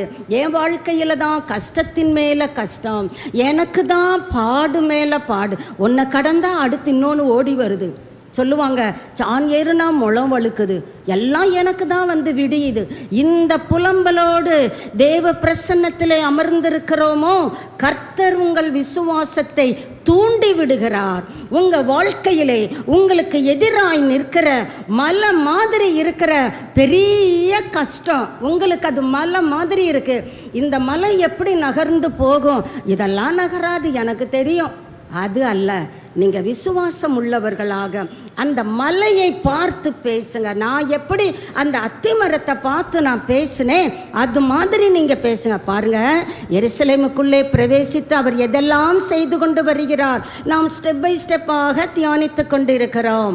இப்பொழுது கர்த்தர் அவர்களுடைய விசுவாசத்தை தூண்டி விடுகிறார். கவலைப்படாதீங்க, பயப்படாதீங்க, இந்த மலை தானே உங்களுக்கு கீழ்ப்படியும். நீங்கள் யாரு? சீயோன் குமாரத்தி. நீங்கள் யாரு? எப்படிப்பட்டவங்க? எருசலேம் குமாரத்தி. உங்களுக்கு கீழ்ப்படியாததா என்ன? இந்த மலையை பார்த்து போய் சோர்ந்து போய் உக்காந்துருக்கிறையே, இந்த மலைக்காக போய் நான் அழுதுகிட்டு துவண்ட நிலையிலே வந்திருக்கிறையே, உன் அவிசுவாசத்தை புறந்தள்ளி போடு, விசுவாசத்தை கையில் எடுத்துக்கொள். உனக்கு எதிரே இருக்கிற மலையை பார்த்து நீ பேசு. விசுவாசம் உள்ளவர்களாய் என் ஜெப வீட்டிற்கு வந்து ஜெபத்திலே எவைகளை கேட்பீர்களோ அவைகளை பெறுவீர்கள் என்று உங்கள் வேதம் சொல்லுகிறதா? அவைகளை எல்லாம் பெறுவீர்கள் என்று சொல்லுகிறதா? எல்லாம். whatsoever ye ask in faith you will receive. அதுதான் இயேசு. நீங்கள் எதெல்லாம் ஜெப வீட்டிற்கு வந்திருக்கிறீங்க, உங்களை மகிழ்ச்சி ஆக்குறதுக்கு தான் பஸ்கா ஆட்டுக்குட்டி பலியிடப்பட்டிருக்கிறார். நீங்கள் எதை கேட்டாலும் ஒரே ஒரு கண்டிஷன், விசுவாசம் உள்ளவர்களாய். விசுவாசம் உள்ளவர்களாய். அது ஒருவேளை கடுகு அளவு விசுவாசமா? ஓகே என்று உங்கள் விசுவாசத்தை வர்த்திக்க பண்ணுவதற்கு கர்த்தர் உதவுகிறாரே தவிர, என்னப்பா கடுகு மாதிரி விசுவாசத்தை வச்சுக்கிட்டு இவ்வளோ பெரிய மலையை பெயர்ந்து போன்னு சொல்றியே, அது எப்படி நடக்கும்? அப்படி சொல்லவில்லை. உங்க கடுகு விதையளவு விசுவாசத்தோடு நீங்க ஜெபத்திலே, அதுக்காக தான் கர்த்தர் நம்மை ஜெபத்திலே பழக்குவிக்கிறார். ஜெபிக்க வேண்டும். நான் ஜெபிக்க மாட்டேன், எல்லாம் எனக்கு பொத்தன மடியில் வந்து விழுந்துடணும். அது விழும், ஆனால் அது எங்கிருந்து விழுகுதுன்றத கொஞ்சம் பரிசீலனை செய்து கொள்ளுங்கள். விசுவாசம் உள்ளவர்களாய் நீங்கள் ஜெபத்திலே எவைகளை கேட்பீர்களோ. படிக்கிற பிள்ளைங்க, உங்களுக்கு இப்போ என்ன தேவை? ஞானம். பலவீனத்தில் இருக்கிறவங்களுக்கு என்ன இப்போ majority need? Health. Health is wealth. அழகாக சொல்லுவோம். எல்லா பழமொழியும் நமக்கு நுனி நாக்கில் இருக்கும். சுகம் தாங்க. நமக்கு ஒரு நோய் வந்தால் தான் சுகத்தினுடைய வேல்யூவே நமக்கு தெரியும். அது வரைக்கும் சுகம்னா எல்லாம் நல்லா தான் இருக்குது, போப்போ வேலையப்பார் அப்படின்வோம். நமக்கு கை கால் வலி வந்துச்சுன்னா தான் அது எத்தனை சுகம் அருமையானது. அப்போது பலவீனத்தில் இருக்கிற பிள்ளைகளுக்கு கர்த்தர் நீ பலவீனத்திலே இரு, அப்போ தான் உனக்கு புத்தி வரும் சொல்லுகிறவர் அல்ல. அவர் இரக்கமுள்ளவர், சாந்த குணமுள்ளவர். நம்முடைய விசுவாசத்தை அங்கே தூண்டி விடுகிறார். இப்பொழுது கர்த்தர் ஆலயத்தை சுத்திகரிக்கிறார், அற்புதங்களை செய்கிறார், கனியை தேடி வருகிறார். அதற்குள்ளே ஜனங்களுடைய விசுவாசத்தை அங்கே தூண்டி விடுகிறார். இப்போ வாசிக்கலாம். 22 வருவோம், 23 வருவோம். தேவாலயத்தில் வந்து இப்போ தேவாலயம் சுத்திகரிக்கப்பட்டாயிற்று. கர்த்தர் இங்கே என்ன செய்கிறார்? உபதேசம் கொடுக்கிறார். இது யாருக்கு எரிச்சலை மூட்டுகிறது? பிரதான ஆசாரியரும் ஜனத்தின் மூப்பரும் அவரிடத்திலே வந்து கோபமாய் கேட்கிறார்கள், நீர் எந்த அதிகாரத்தினால்? யாருப்பா உனக்கு யார் இந்த அதிகாரம் கொடுத்தது? நீ என்ன உன் இஷ்டத்துக்கு ஆலயத்துக்குள்ள வர்ற? காசு விற்கிறவங்களெல்லாம் கமுத்தி போடுற, புறா எல்லாம் பறந்து போயிடுச்சு, விட்டா போதுண்டா அல்லேலூயான்ட்டு ஓடி போயிடுச்சு. இங்கே வியாபாரத்தை கெடுத்து போட்டுட்டியே. சரின்னு கொயட்டாக இருந்துட்டோம்ப்பா, இந்த ஜனங்கள்லாம் உன் பின்னால் வர்றாங்களேன்னு. இப்போ என்னடானா ஆலயத்துக்குள்ளே வந்து யார் இங்கே வந்து உபதேசிக்கணும்? பிரதான ஆசாரியன் தான் உபதேசிக்கணும். நீ சாதாரண தச்சனுடைய குமாரன் தானே. உனக்கு யார் இந்த ரைட் கொடுத்தது? உனக்கு யார் இந்த அதிகாரத்தை கொடுத்தது? கர்த்தர் அழகாக அவர்களுடைய கோபத்தை சற்று தூண்டி விடுகிறார்.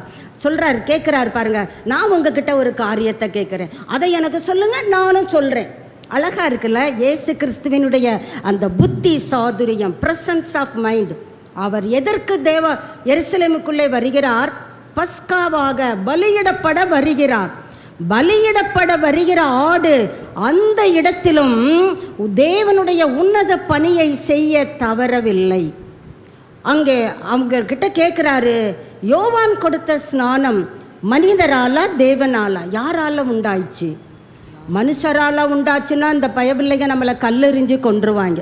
தேவனால உண்டாயிருந்துச்சின்னு சொன்னால் இவர் கேட்பார், பின்ன ஏன்பா விசுவாசிக்க மாட்டேங்க? இது எதுக்கு இந்த வம்பு? எங்களுக்கு தெரியாது, அதெல்லாம் எங்களுக்கு தெரியாது. சில நேரம் நம்ம அப்படி அடிச்சு விடுவோம்ல, அதெல்லாம் எங்களுக்கு தெரியாது. நம்ம கான்செப்டை தான் அவங்களும் பயன்படுத்துகிறார்கள். கர்த்தர் உடனே சொல்கிறாரு, நானும் சொல்ல போகிறது, எனக்கு பரத்திலிருந்து அதிகாரம் கொடுக்கப்பட்டு இருக்கிறது. ஆனால் உனக்கு தெரியணும்னு அவசியம் இல்லை. நான் இப்போ வந்திருக்கிற நோக்கம் பஸ்காவாக நான் பலியிடப்பட வேண்டுமே, அதற்குத்தான் நான் வந்திருக்கிறேன். கர்த்தர் தம்முடைய ஆலயத்தை சுத்திகரித்து உபதேசம் கொடுக்கிறார். இப்பொழுது இந்த ஜனத்தின் மூப்பரை, வேதபாரகரை, பரிசேயரை, யூத ஜனங்களிலே பிரதானமானவர்களை கர்த்தர் சொல்லுகிறார் பாருங்க, நீ கனி கொடுக்கலன்னா, நீங்கள் அந்த கேப்பில் இருக்கிற வசனங்களை வாசித்துக்கங்க. கனி கொடுக்கலை என்றால் யார் கனி கொடுப்பாங்களோ அவர்களிடத்திற்கு உங்களிடத்தில் இருக்கிற ராஜ்யம் போய்விடும். அங்கே எச்சரிக்கிறதை பார்க்கிறோம். இதை கேட்ட பொழுது யூதர்களுக்கு மிக மிக கோபம் வந்து விடுகிறது. இப்போ கடைசியாக வருவோம், 45வது வசனத்துக்கு வருவோம். ஆசாரியரும் பரிசேயரும் அவருடைய ஊமைகளை கேட்டு தங்களை குறித்து சொல்லுகிறார் என்று அறிந்து, தங்களை குறித்து தான் இவர் பேசுறாரு அப்படின்னு அவங்களுக்கு என்ன ஆகிவிட்டது, அவரை பிடிக்க வகை தேடினார்கள். இப்போ எருசலேமுக்குள்ளே எதற்கு வந்து இருக்கிறார்? தன்னை அவர்கள் பிடிக்க வேண்டும், ஒரு வகையை ஏற்படுத்தும்படியாக. ஏன் இயேசு கிறிஸ்து எருசலேமுக்குள்ளே நுழைகிறார்? பஸ்கா ஆட்டுக்குட்டியாக பலியிடப்பட வேண்டும். இன்னும் 5 நாட்கள் தான் இருக்கிறது. வெள்ளி மாலை 3 மணி அளவிலே முழுவதுமாக உயிர் நீக்கமாக வேண்டும், முற்றிலுமாக இரத்தம் முழுவதும் சிந்தப்பட வேண்டும். யூதர்களுடைய வழக்கம் கல்லறிந்து கொன்று விடுவார்கள். நான் கல்லறிந்து கொல்லப்படக்கூடாது, ஜனங்களுக்காக நான் அவமானப்பட்டு சாக வேண்டும். இந்த அவமானப்பட்டு சாவது ரோமர்களிடத்திலிருந்து தான் அந்த தண்டனை நிறைவேற்றப்படும். ரோமர்களுடைய தண்டனை அவர்கள் சிலுவையிலே அறைந்து விடுவதுதான். அந்த தண்டனையும் யூதர்களுடைய துணை இல்லாமல் அவர்களால் செய்ய முடியாது. இப்போ அதை குறித்து நாம் சற்று வேதத்தின் வெளிச்சத்திலே பார்ப்போம். வாசிக்கலாம். யோவான் சுவிசேஷம் 11ஆம் அதிகாரம் 50லிருந்து 52 வரைக்கும் பாருங்க. அங்கே பிரதான ஆசாரியன் என்ன சொல்லுகிறான்? ஜனங்கள் எல்லாரும் கெட்டு போகாதபடிக்கு ஒரே மனுஷன் ஜனங்களுக்காக மரிப்பது நமக்கு நலமாய் இருக்கும் என்று நீங்கள் சிந்தியாமல் இருக்கிறீர்கள் என்றார். இதை சொன்னவே யாரு? 49. அப்பொழுது அவர்களில் ஒருவனும் அந்த வருஷத்து பிரதான அந்த வருஷத்து, இதுதான் முக்கியம், இயேசு கிறிஸ்து பஸ்கா ஆடாக பலியிடப்பட வேண்டும். அது பழைய பிரதான ஆசாரியர்கள் தீர்ப்பு கொடுக்க கூடாது. அவர் மரிக்கிற இந்த வருஷத்திலே யார் பிரதான ஆசாரியன்? அவர்களில் ஒருவன். அதுக்கு முந்தைய வசனத்தை நீங்க பார்த்தீங்கன்னா தெரிஞ்சுக்கலாம். அந்த வருஷத்து பிரதான ஆசாரியன், அவன் பேரு காய்பா. இந்த காய்பாவை நோக்கிதான் ஜனங்கள் முறையிடுகிறார்கள். அங்கே ஒருத்தன் ஓசன்னா ஓசன்னான்னு கத்த விடுறான். ஒரே ஆர்ப்பாட்டமாக இருக்கு, என்ன கூத்தடிக்கிறாங்க, அங்கே ஒன்றும் புரியலை. பிரதான ஆசாரியனுக்கு செய்தி போகிறது. யாரு? நாங்கள் தான் வந்தனங்களை ஏற்றுக்கொள்ள தகுதியானவர்கள். அது யாரு? அது இயேசுவான்.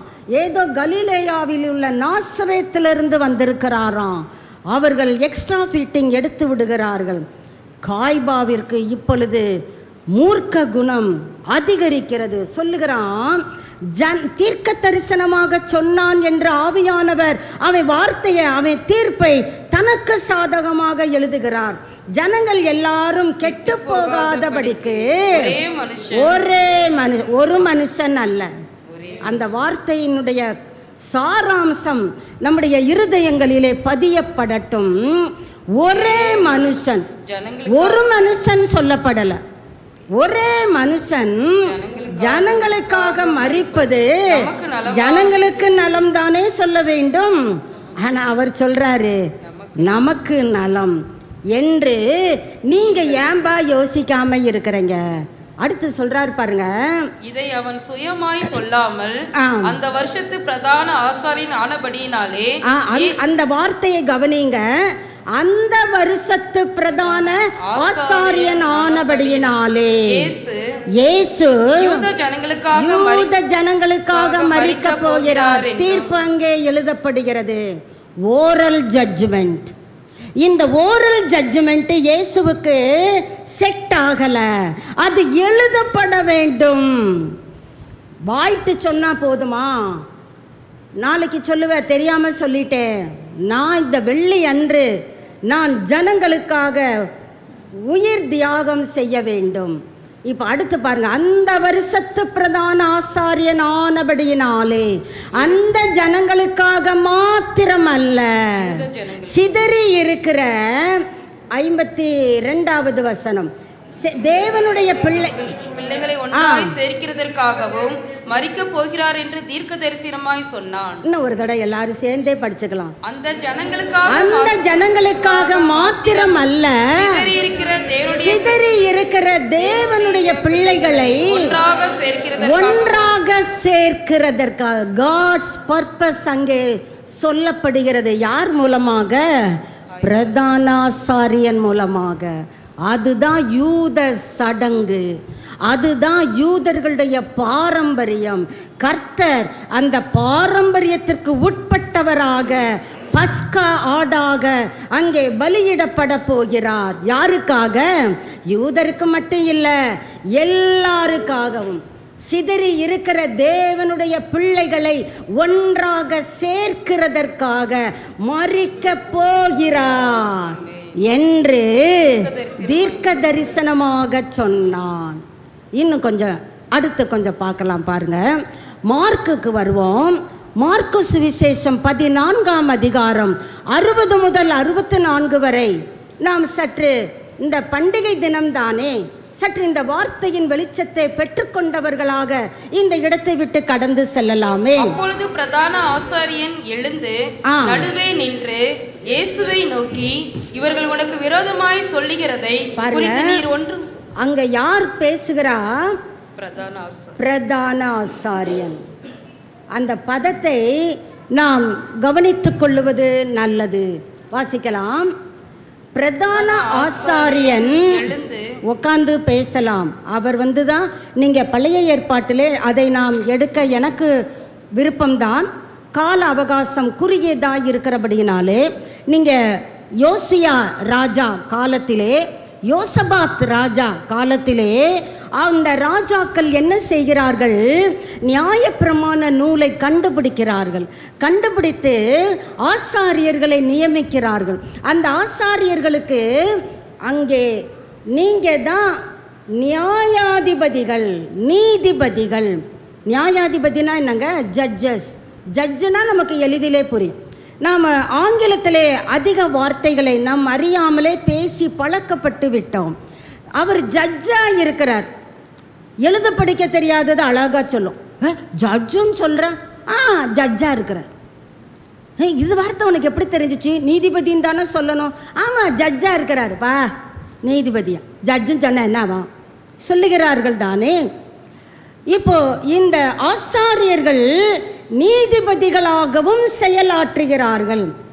அதே பழக்கத்தை யூத சமய காரியங்களில் மாத்திரமல்ல, அவர்கள் பொலிட்டிக்கல் அஃபேர்ஸ்லையும் அவர்கள் நீதிபதிகளாகவும் செயலாற்றுகிறார்கள். இப்போ இந்த வசனத்தை கவனிப்போம். அப்பொழுது பிரதான ஆசாரியன் எழுந்து, நீதிபதி உட்காந்து தானங்க பேசுவார். இங்கே ராஜாதி ராஜா நிற்கிறார். அவருக்கு முன்னால் உட்காந்து பேசலாமா? எத்தனை இந்த வார்த்தைகள் நம்மை கவர்ந்து இழுக்கிறது. நீ பிரதான ஆசாரியனாக இருந்தானே, நான் மகா பிரதான ஆசாரியன். எனக்கு முன்பாக நீ என்ன பண்ணணும்? எனக்கு விரோதமாக தான் தீர்ப்பு சொல்ல போகிற, அதையும் நீ எழுந்திருச்சு நின்று தான் சொல்ல வேண்டும். நடுவே நின்று இயேசுவை நோக்கி, இவர்கள் உனக்கு விரோதமாய் சொல்லுகிறதை குறித்து நீ ஒண்ணுமே சொல்ல மாட்டியா? நான் கேட்குறேன்ல, இயேசு எதற்காக எருசலேமுக்குள்ளே வந்தார்? இப்போ அந்த காரணத்தை அவர் சொல்லலாம் தானே. நம்மளா இருந்தால் என்ன சொல்லுவோம்? நானாக இருந்தால் சொல்லிவிடுவேன். காரிய சமர்த்துள்ளவர் கர்த்தர். யோசேப்பை குறித்து ஆதி ஆகமத்திலே கர்த்தர் எழுதி வைத்திருக்கிறார். அவன் காரிய சித்தி உள்ளவனானான். சும்மா பே பே பே பே பிளாபர் மவுத் இல்லை, காரிய சித்தி இருக்க வேண்டும். யாரிடத்திலே காரிய சித்தி இருக்கும்? கர்த்தருக்கு பயந்து கர்த்தருடைய கிருபையை பற்றி கொண்டு அவருடைய ஜெப வீட்டிலே வந்து ஜெபித்து அவர் கரத்திலிருந்து நன்மைகளை பெற்று அனுபவிக்கிற பிள்ளைகளை சற்று உற்று பார்த்தால் அந்த கேரக்டர், அந்த சாதுரியம் நன்கு வெளிப்படும். கேட்குறாங்க, நீதிபதி கேட்குறாரு, பிரதான ஆசாரியன் கேட்குறாரு, நீ ஒன்றுமே சொல்ல மாட்டியா? இயேசுவோ ஒரு உத்தரவும் சொல்லாமல் பேசாதிருந்தார்.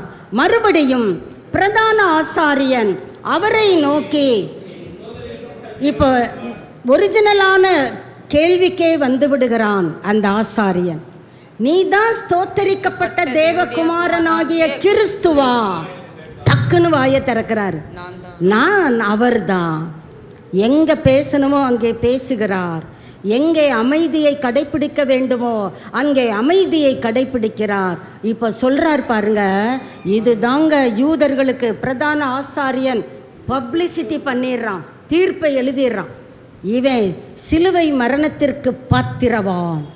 அந்த அளவிற்கு இயேசு அந்த யூத ஆசாரியனுடைய கோபத்தை சற்று மூட்டி விடுகிறார். பாருங்க, நான் அவர்தான், மனுஷகுமாரன் சர்வ வல்லவரின் வலது பாரிசத்தில் வீற்றிருப்பதையும் வானத்தின் மேகங்கள் மேல் வருவதையும் நீங்கள் காண்பீர்கள். இதை கேட்ட உடனே பிரதான ஆசாரியனுக்கு கோபம் கொப்பளிக்கிறது. வஸ்திரங்களை கிழித்து கொண்டு, இனி என்ன சாட்சி வேணும்? தேவ தூஷணத்தை கேட்டீர்களே, அவ்வளவுதாங்க சொன்னாங்க. அதுக்கு அடுத்த வார்த்தையில் அவரை அடிக்கவும் அவரை நிந்திக்கவும் தொடங்கினார்கள். இதுக்கு மேலே பிரதான ஆசாரியனுக்கு கிட்டேருந்து வருகிற தீர்ப்புக்கு காத்திருக்கணுமா என்ன? அடி சப்புன்னு அடிக்கிறான். இப்பொழுது பஸ்கா ஆடு பலியிடப்படும்படி தம்மையே யூதர் கரங்களிலே கொடுக்கிறார். அப்படியே நாம் யோவான் சுவிசேஷம் 18ஆம் அதிகாரத்திற்கு வருவோம். இங்கே 4 சுவிசேஷ புஸ்தகங்களிலும் கர்த்தர் இந்த பஸ்கா ஆட்டுக்குட்டியின் இந்த ஓசன்னா ஓசன்னான்னு நம்ம பாடுகிறோம், ஆர்ப்பரிக்கிறோம். அந்த ஆர்ப்பரிப்பினுடைய அந்த ரியாலிட்டி, அங்கே தேவன் பயங்கரமான வேதனை, வியாகுலம், அந்த வியாகுலம் மிகுதியாகிறதுனாலே அதை சைக்காலஜிஸ்ட்டு சொல்கிறாங்க ஹெமாடிட்ரோசிஸ் அப்படின்னு சொல்கிறாங்க. நீங்கள் கூகுளில் பார்க்குறவங்க தானே, நீங்கள் வீடுகளில் போய் ஹெமாடிட்ரோசிஸ் போய் பாருங்கள், அவ்வளவு விளக்கம் கொடுக்கப்படுகிறது. அவர் இரத்தத்தின் பெருந்துளிகளாய் வியர்வை தரையிலே சிந்தப்படுகிறது. அத்தனை வியாகுலம்.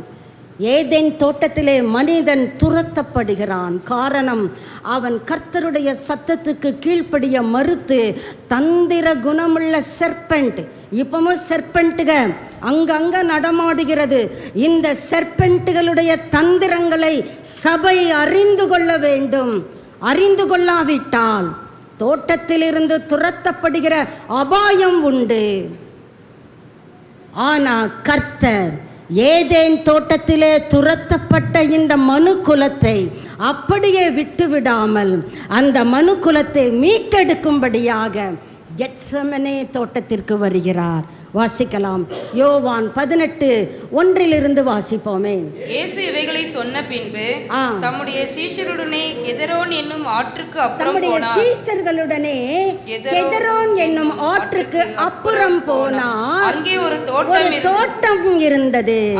எந்த தோட்டத்திலிருந்து மனிதன் புறக்கணிக்கப்பட்டானோ, நிராகரிக்கப்பட்டானோ, துரத்தப்பட்டானோ, அந்த தோட்டத்திற்கு திரும்பவும் அந்த மனுக்குலத்தை மீட்டு வரத்தக்க இயேசுபிரான் இந்த கெத்செமனே தோட்டத்திலே, கெத்து என்றால் ஆலை என்று சொல்லுகிறார்கள். சாமனே, கெத்செமனே, அந்த சாமனே என்கிற பதத்திற்கு ஒலிவ பழம் பிழிந்து எடுக்கப்படுகிறது. எத்தனை வியாகுலம்! இந்த மனிதர்களை மீட்கிறதுக்கு நான் ஒப்பு கொடுக்கப்பட்டேன். இப்போ மானிடத்திலே இயேசுவுக்கு ஒரு பெரிய டிப்ரெஷன் ஏற்படுகிறது. நாம் படைச்ச மனிதன் என்னையை என்ன செய்ய போகிறான்? அறைய போகிறான். என் கன்னத்தில் அறையிறது மட்டுமா, என் மண்டையில் கொட்டுவான். மனுஷன் மனிதன் அவன் என்னைய அடிக்க போகிறான். அது மட்டுமா, யார் உன்னை அடித்தது? பெரிய தீர்க்கதரிசின்னு சொன்னையே, என்னை கேட்க போகிறான். எல்லாம் ஆண்டவருக்கு தெரியும். இதோ ஆர்ப்பரிக்கிறாங்களே, அற்புதங்களை என் கரத்தில் வாங்கியிருக்காங்களே, இவங்களை பார்க்கும்போது எனக்கு அழுகையாக வருது. லூக்கா 19:41-42 எருசலேம் நகரத்தை பார்த்து கர்த்தர் அழுகிறார். ராஜா அழப்படாது. ஆனால் இந்த ராஜாவுக்கு இப்பொழுது இரட்சகர் இல்லாத தேவாலயம். ஐயோ, இந்த ஜனத்திலே இவர்களுக்கு இரட்சகர் இல்லையே, ரட்சிப்பு இல்லையே, இவர்கள் மடிந்து போகிறார்களே, என் உள்ளம் துவண்டு போகிறதே. கர்த்தர் அழுகிறார். உனக்கு எத்தனை சந்தர்ப்பம் நான் கொடுத்தேன், உனக்கு அதை ஏற்றுக்கொள்ள மனம் இல்லையே. ஒன்று வரும், இப்போ நீ ஏற்றுக்கொள்ளலனா இன்னும் எனக்கு பிறகு 70 ஆண்டுகள் கழித்து ஒரு கல்லின் மேல் ஒரு கல் இராதபடிக்கு எடுக்கப்பட்டு இடிக்கப்பட்டு போகிற காலம் வரும். தீர்க்கதரிசி இயேசு அங்கே தீர்க்க தரிசனமாக சொல்லுகிறார். நகரத்தை பார்த்து அழுகிறார். அந்த அழுகையின் உச்சக்கட்டம்தான் இந்த தோட்டத்தில் வந்து ஜெபிக்கிறார். அதை குறித்து சில காரியங்களை நாம் பார்த்து நாம் முடிக்கலாம். மத்தேயு 26:38. மத்தேயு 26:38. அப்பொழுது அவர் என் ஆத்துமா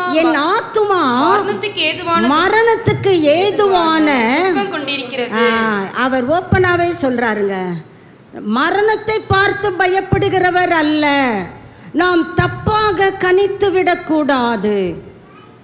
ஓ, இவர் பயந்துட்டாரு. பஸ்கா ஆட்டுக்குட்டி பலியிடப்பட எருசலேமுக்குள்ள வந்தாரு, ஜாலியா கழுதை குட்டியில ஏறினாரு. நைனா இப்போ பயந்துட்டாரு. நோ, கர்த்தர் பயப்படவில்லை. ஏன் பயப்படலைன்றத வேதமே சொல்லுகிறது. நாம சொல்லி நமக்கு புரிய வைக்கணுன்ற அவசியமே இல்லை. அதை நம்ம பிறகு பார்ப்போம். வாசிக்கலாம். மார்க் 14:33-34 வாசிக்கலாம். பேதுருவையும் யாக்கோபையும் யோவானையும் தம்மோடே கூட்டிக் கொண்டு போய் திகிலடையவும் மிகவும் பாருங்க, அழகாக இந்த மார்க்கு சீடன், இவன் தான் இயேசுவினுடைய சித்தி பையன் என்று வரலாறு சொல்லுகிறது. இயேசு அம்மா மரியாளுக்கு தங்கச்சி பையன். இவன் தன்னுடைய பெரியம்மா பையன் இயேசுவை ரொம்ப பிடிக்கும். எவ்வளோ கைண்டாக இருக்கிறாரு, அவர் முகத்தில் இருக்கிற வசீகரம், அவர் கூடயே பழகலாம் சொல்லிட்டு இவரும் அந்த இயேசு கூடவே திரிகிறார். அதனால இந்த மார்க்கு புஸ்தகத்தில் நீங்கள் சில காரியங்களை நுணுக்கமாக நாம் அறிந்து கொள்ள முடிகிறது. வாசிக்கலாம். 33-34 வாசிக்கலாம். பேதுருவையும் யாக்கோபையும் யோவானையும் தம்மோடே கூட்டிக் கொண்டு போய் திகிலடையவும், பாருங்க, திகிலடையவும் மிகவும் வியாகுலப்படவும் தொடங்கினார். திகில், மனுக்குலம் என்னை பிடித்து, ஏன்னா ரோம பனிஷ்மெண்ட் அவருக்கு நல்லா தெரியும். ரோமர்கள் சிலுவையிலே அறையும் பொழுது குற்றவாளிக்கு உடம்புல ஒரு துணி கூட இருக்க விட மாட்டாங்க, முழு நிர்வாணமாக தொங்க வேண்டும். இதை யாருங்க சகிப்பா? இயேசு அதை நினைச்சு பார்க்குறார். நான் எல்லாருக்கும் வஸ்திரம் கொடுத்தேன், இந்த பையன் என் வஸ்திரத்தை களைந்தெறிய போகிறானே, மட்டுமா சீட்டு போட போகிறான். திகில் அடையவும் மிகவும் வியாகுலப்படவும் தொடங்கினார். இதை லூக்கா இன்னும் கொஞ்சம் அதிகமாக, ஏன்னா அவர் ஒரு டாக்டர், உலக பிரகாரமாக மருத்துவர். அவர் என்ன சொல்றார்? லூக்கா 22:44. அவர் மிகவும் வியாகுலப்பட்டு அதிக ஊக்கத்தோடே ஜெபம் பண்ணினார். இதாங்க யோவான் 18:4. அவர் வியாகுலப்பட்டுட்டு அப்படியே ஐயோ வியாகுலமா இருக்கு, ஐயோ கவலையா இருக்கு, அப்படி அல்ல, ஜெபிக்கிறார். லூக்கா அழகாக எழுதி வைத்திருக்கிறார். அந்த மீண்டுமாக 44 படிக்கலாம். அவர் அதிக ஊக்கத்தோடு ஜெபம் பண்ணினார். நம்மள எத்தனை பேர் சொல்ல முடியும், நான் ரொம்ப மனசுக்கு கஷ்டப்பட்டேனோ ரொம்ப ஜெபம் பண்ணுவேன்? யாராவது சொல்ல முடியுமா? கர்த்தர் ஆசையோடு பார்க்குறார். நான் அந்த பாதை வழியாக தான் போனேன்னு சொல்கிறேன். நம்ம கஷ்டம் வந்தால் சர்ச்சா யாரு என்னங்க சொல்கிறீங்க, வைங்க போன, ஏன் ராங் நம்பர், லூஸு, ஏதோ சர்ச்சுக்கு வரலன்னு கேட்குது லூஸு. நான் இருக்கிற கஷ்டம் என்ன, வியாகுலம் என்ன? ஆனால் இயேசு வியாகுலப்பட்டார். எப்படி ஜெபம் பண்ணினார்? அதிக ஊக்கத்தோடு. கரெக்டாக படிப்போமே, நமக்கு கிடைச்சிருக்கிற அந்த கொஞ்ச நேரத்தில் சரியாய் படிக்க கற்றுக்கொள்ளுவோம். அதிக ஊக்கத்தோடு ஜெபம் பண்ணினார். அவர் ஜெபிக்கும் பொழுது அதுதாங்க, அதை தான் ஹேமாடிட்ரோசிஸ் என்று சொல்லுகிறார். இந்த ஹேமாடிட்ரோசிஸ் அப்படின்னா இந்த லேப்டப்னு இருதயம் அடிக்குதே, இது வேகமாக லேப்டப் அப்படி அடித்து இருதயம் இரத்தத்தை ஊற்ற ஆரம்பித்து விட்டது. அதுக்கு தாங்கிக்கிட முடியலை, மிகவும் மன துக்கம். லேப்டப் அப்படித்தான் இருதயம் துடிக்க வேண்டும். ஆனால் பதிலாக லேப்டப்னு வேகமாக அங்கே ப்ரெஷர் அதிகரிக்கிறதுனாலே இருதயம் கிழித்து இரத்தம் வெளியேறுகிறது. இந்த இரத்தம் அவர் ஜெபிக்கும் பொழுது இரத்தத்தின் பெருந்துளிகளாக. ஜோசிபஸ் என்கிற வரலாற்று ஆசிரியன் சொல்லுகிறான், 28,430 டிராப்ஸ் ஆஃப் பிளட் அங்கே இருந்துச்சான். அதை கவுண்ட் பண்ணியிருக்கிறாங்க பாருங்கள். இதை நமக்கு வேதத்தில் இல்லை, வரலாறு சொல்லுகிறது. 28,430 டிராப்ஸ் ஆஃப் பிளட்டு அந்த இடத்துல சிந்தப்பட்டு இருந்ததாம். யாருக்காக? உங்களுக்காக, எனக்காக. கெத்சமனே, அது ஒலிவ பழம். இந்த ஒலிவ பழம், கெத் என்றால் ஆலை. ஒலிவ பழம் என்ன செய்யப்பட வேண்டும்? நசுக்கப்பட வேண்டும். நசுக்கப்பட்டு பிழியப்பட வேண்டும். பிழியும் பொழுது என்ன கிடைக்கிறது? ஒலிவ எண்ணெய். இந்த ஒலிவ எண்ணெயை கொண்டுதான் மகா பிரதான ஆசாரியன் ராஜாக்களையும் ஆசாரியர்களையும், நம்ம அதை தான் வெளிப்படுத்தல் 1:6 வாசிக்கிறோம். நான் வேதத்திலிருந்தே தான் பகிர்ந்து கொண்டிருக்கிறேன். அவர் நம்மிடத்தில் அன்பு கூர்ந்து தம்முடைய இரத்தத்தினாலே, இரத்தத்தின் பெருந்துளிகளாக தரையிலே வியர்வை சிந்தி அதிக ஊக்கத்தோடு ஜெபம் பண்ணினார். ஜெப வீட்டிற்கு வாங்கன்னு அழைக்கிறவர் நமக்கு முன்மாதிரியாக அவர் ஜெபிக்கிறார். காய்பா கிட்ட நான் ஜெயிலில் தண்டனை அனுபவிக்கணுமே, இந்த காய்பா ஜெயில் தண்டனையை கேட்டால் இன்னும் கொடூரமாக இருக்கிறது. அங்கே முழுவதும் 2 கரங்களையும் மேல் அப்படி உயர்த்தி பிடித்து கொள்ள வேண்டுமா? இரவு முழுவதும் சரீரத்தில் எந்த ஆடையும் இல்லாமல் அப்படியே 2 கரங்களையும் மேலே பிடித்திருந்தா ஒரு மனிதனுக்கு என்ன ஏற்படும் என்று விஞ்ஞானம் கூறுகிறது. அங்கேயே யூரின் போயிடுவாங்களாம், அங்கேயே டாய்லெட் போயிடுவாங்களாம்.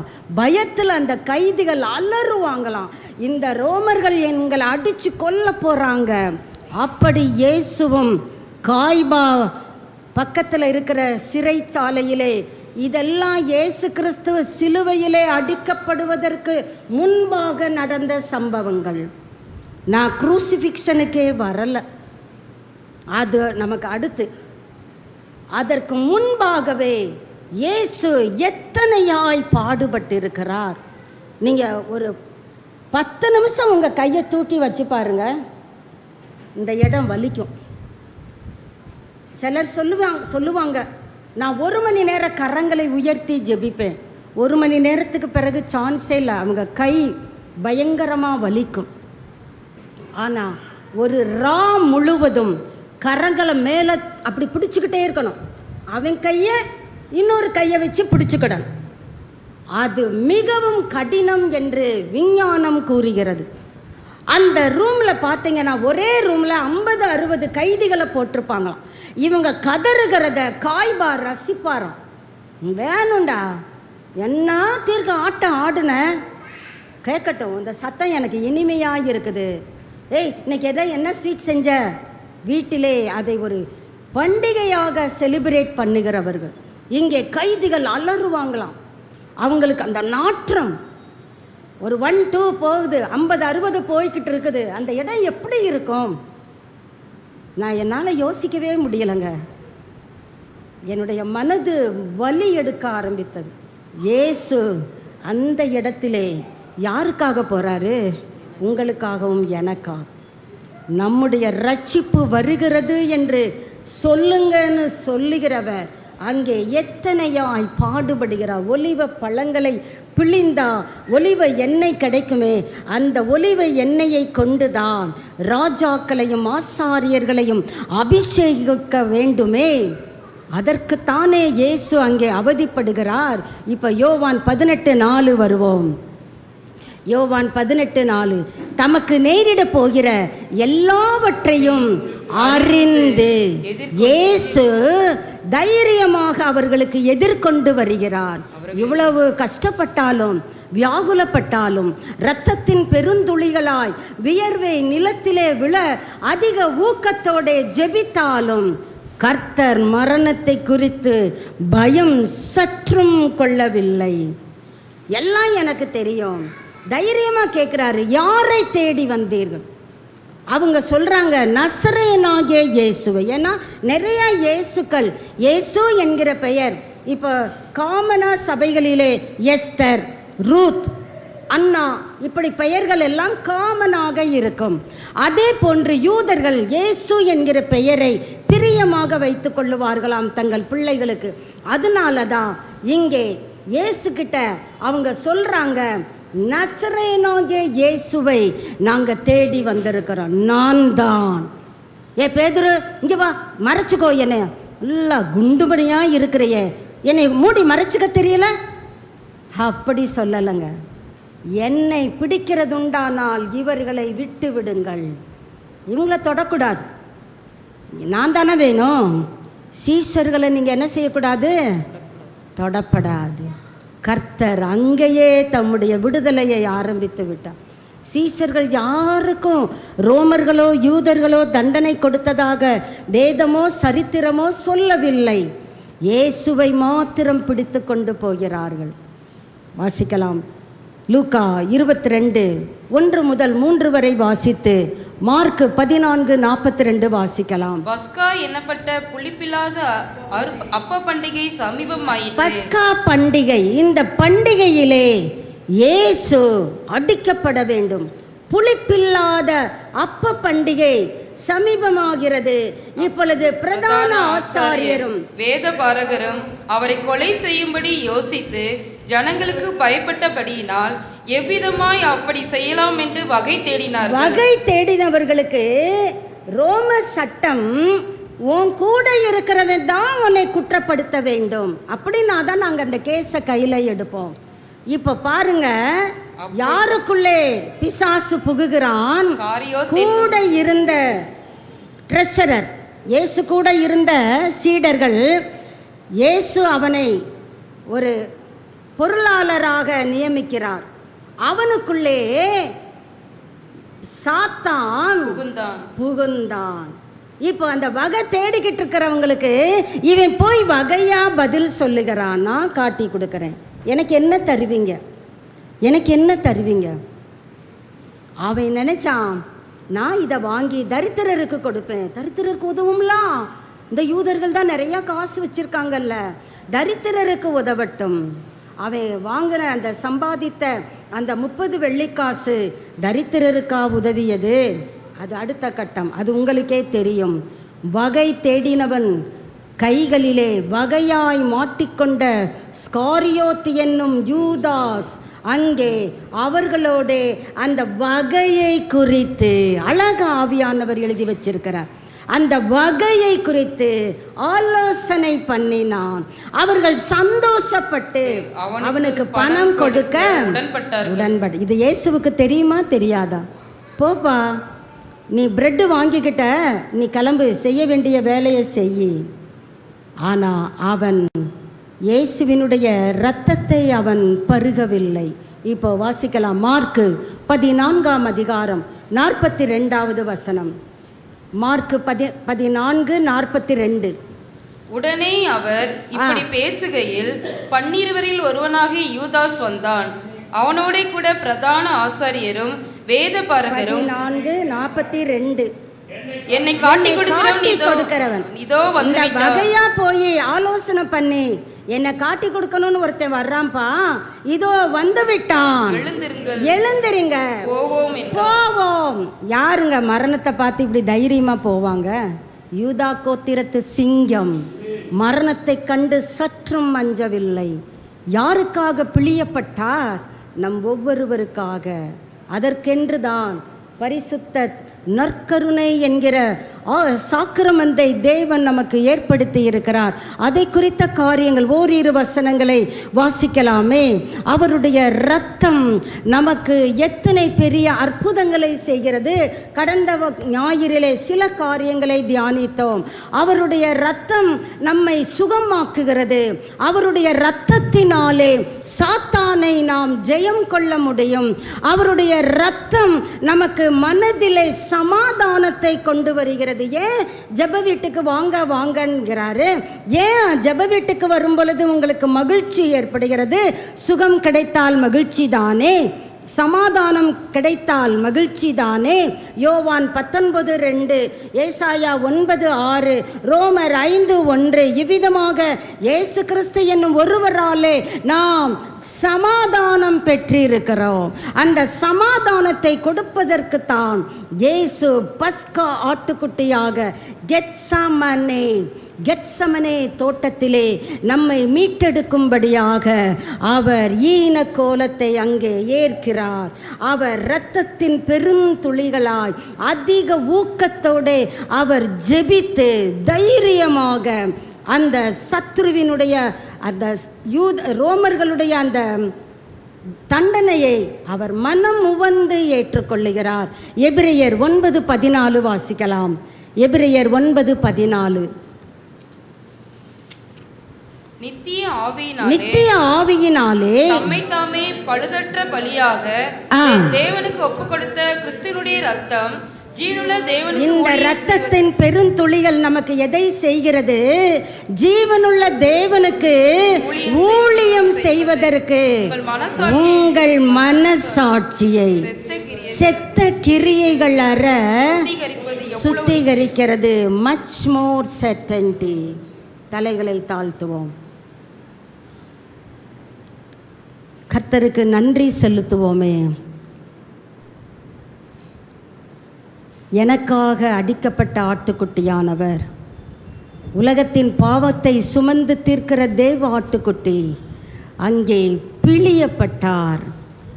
இரத்தம் அங்கே கொட்டியது. ஒலிவ எண்ணெய் தைலம் ராஜாக்களையும் ஆசாரியர்களையும் அபிஷேகிப்பதற்கு தானே. உங்களை கர்த்தர் அபிஷேகம் பண்ணுவதற்கு பிழியப்பட்டாரே. நாம் கர்த்தருக்கு காட்டுகிற பிரதி உத்தரம் என்ன? நாம் எதை கர்த்தருக்கு நன்றியாக, சும்மா நன்றின்னு சொன்னால் போதுமா? நான் வாழ்ந்து காட்டுவேன், என்னை நம்புங்கப்பா. ஆண்டவரை பார்த்து சொல்லுவோமே, எனக்காக அடிக்கப்பட்டீரே, எனக்காக நொறுக்கப்பட்டீரே. அதற்குத்தானே பர்பஸாக எருசலேமுக்குள்ளே பிரவேசித்திருக்கிறீர். ஆலயத்தை சுத்திகரிக்கிறார், அற்புதங்களை செய்கிறார்.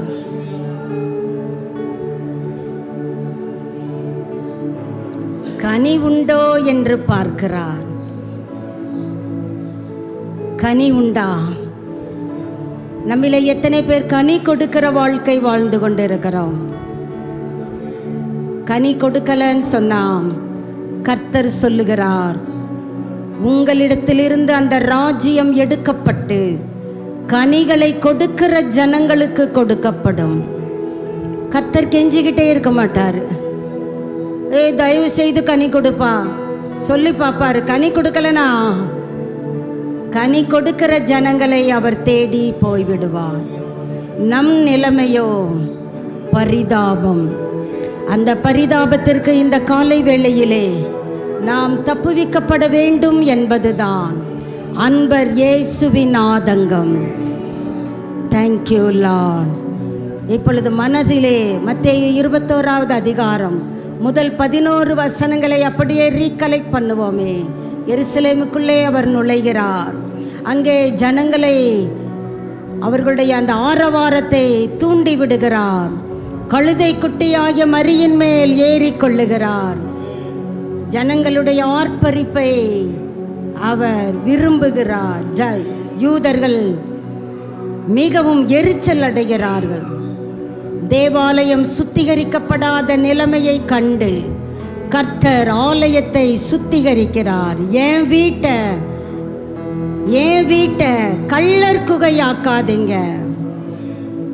இது ஜெப வீடு, சகல ஜனங்களுக்கும் ஜெப வீடு. அதற்குத்தானே புதிய உடன்படிக்கையின் இரத்தம் அநேக ஜனங்களுக்காக சிந்தப்படுகிற புது உடன்படிக்கைக்குரிய என்னுடைய இரத்தமாயிருக்கிறது. Thank you Lord.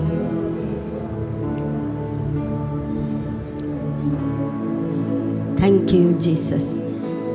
கெத்சமனே ஒலிவ ஆலையிலே ஒலிவ பழம் பிழிந்தெடுக்கப்பட்டது போல இயேசு கிறிஸ்து அதிக வியாகுலத்தோடே இருந்த பொழுதிலும் ஊக்கத்தோடே, மிகுந்த ஊக்கத்தோடே ஜெபம் பண்ணினார். இரத்தத்தின் பெருந்துளிகளாய் வியர்வை நிலத்திலே விழுந்தது. கெத்சமனே பூங்காவினில் கதறி அழும் ஓசை. கெத்சமனே பூங்காவினில் கதறி அழும் ஓசை.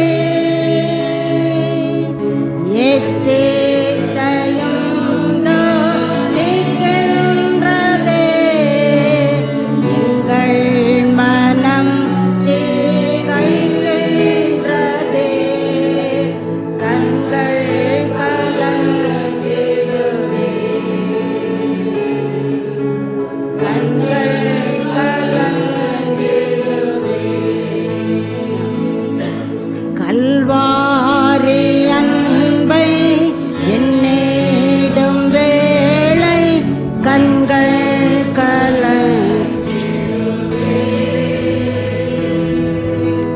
கத்தாவும் பாடுகள் இப்போதும் நினைத்தா நெஞ்சம் நெகிழ்ந்திடுதே.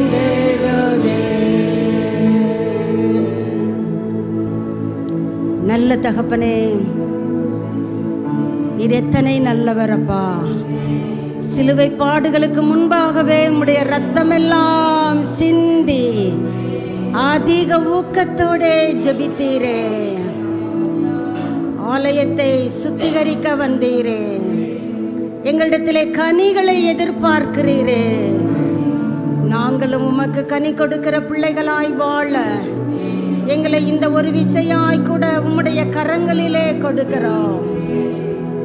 இதயத்தில் கர்த்தர் பேசினார் என்று சொல்லுகிற பிள்ளைகள் உங்க 2 கரங்களையும் கர்த்தருக்கு மாத்திர காட்டுங்க.